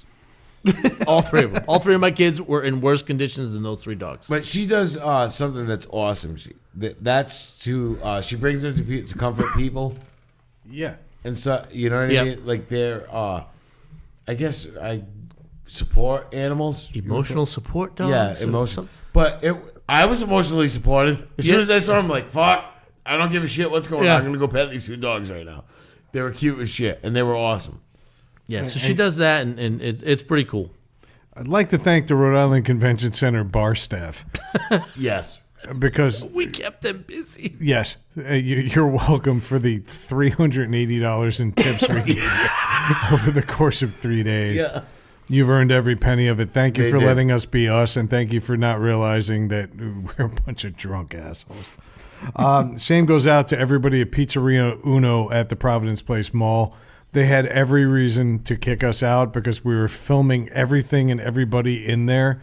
When we were doing it, we were taking their staff's attention away from other customers, and they didn't fucking care, and we even got a business card from the manager, so I give a shout-out to all you guys. Yep. That's fantastic. Exactly. And then one last one. I just want to throw one shout-out because, you know, this is what we're really all about. The Lord Christ Jesus Almighty. We're not here without you, buddy. Yep. And thank you for being with us and blessing our table and our audio. This wouldn't be a Needless to Say episode without a bright side. So, we lost all the audio, roughly 5 hours worth. Is there any bright side to any of this?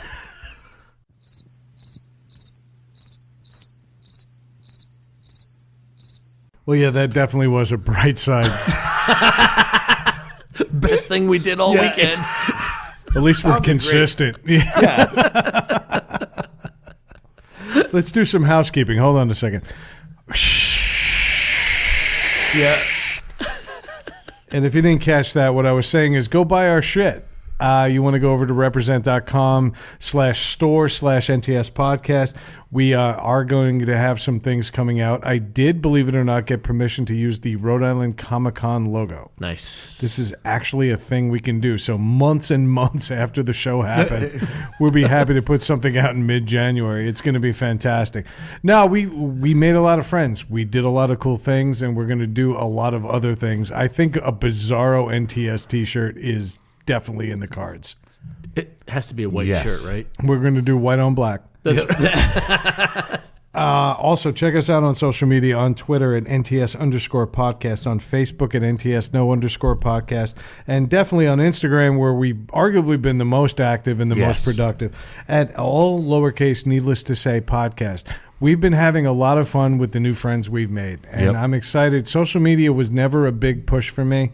Maybe it's because I'm old. Maybe it's because I'm crotchety. But let me tell you, social media paid off this week. It did. So even though our audio failed, the social media did not. And honestly, guys, I don't think this episode failed us. I think we covered what we needed to cover, and we made lemonade where there wasn't any. Yes. So, gentlemen, one more toast in the middle. I realized that this wasn't the episode we wanted to put out, but I'm so glad I still have the chance to do this with you guys. Absolutely. Cheers in the middle. Absolutely. And then, Craig, it's your fucking show. Needless to say, we fucked it up.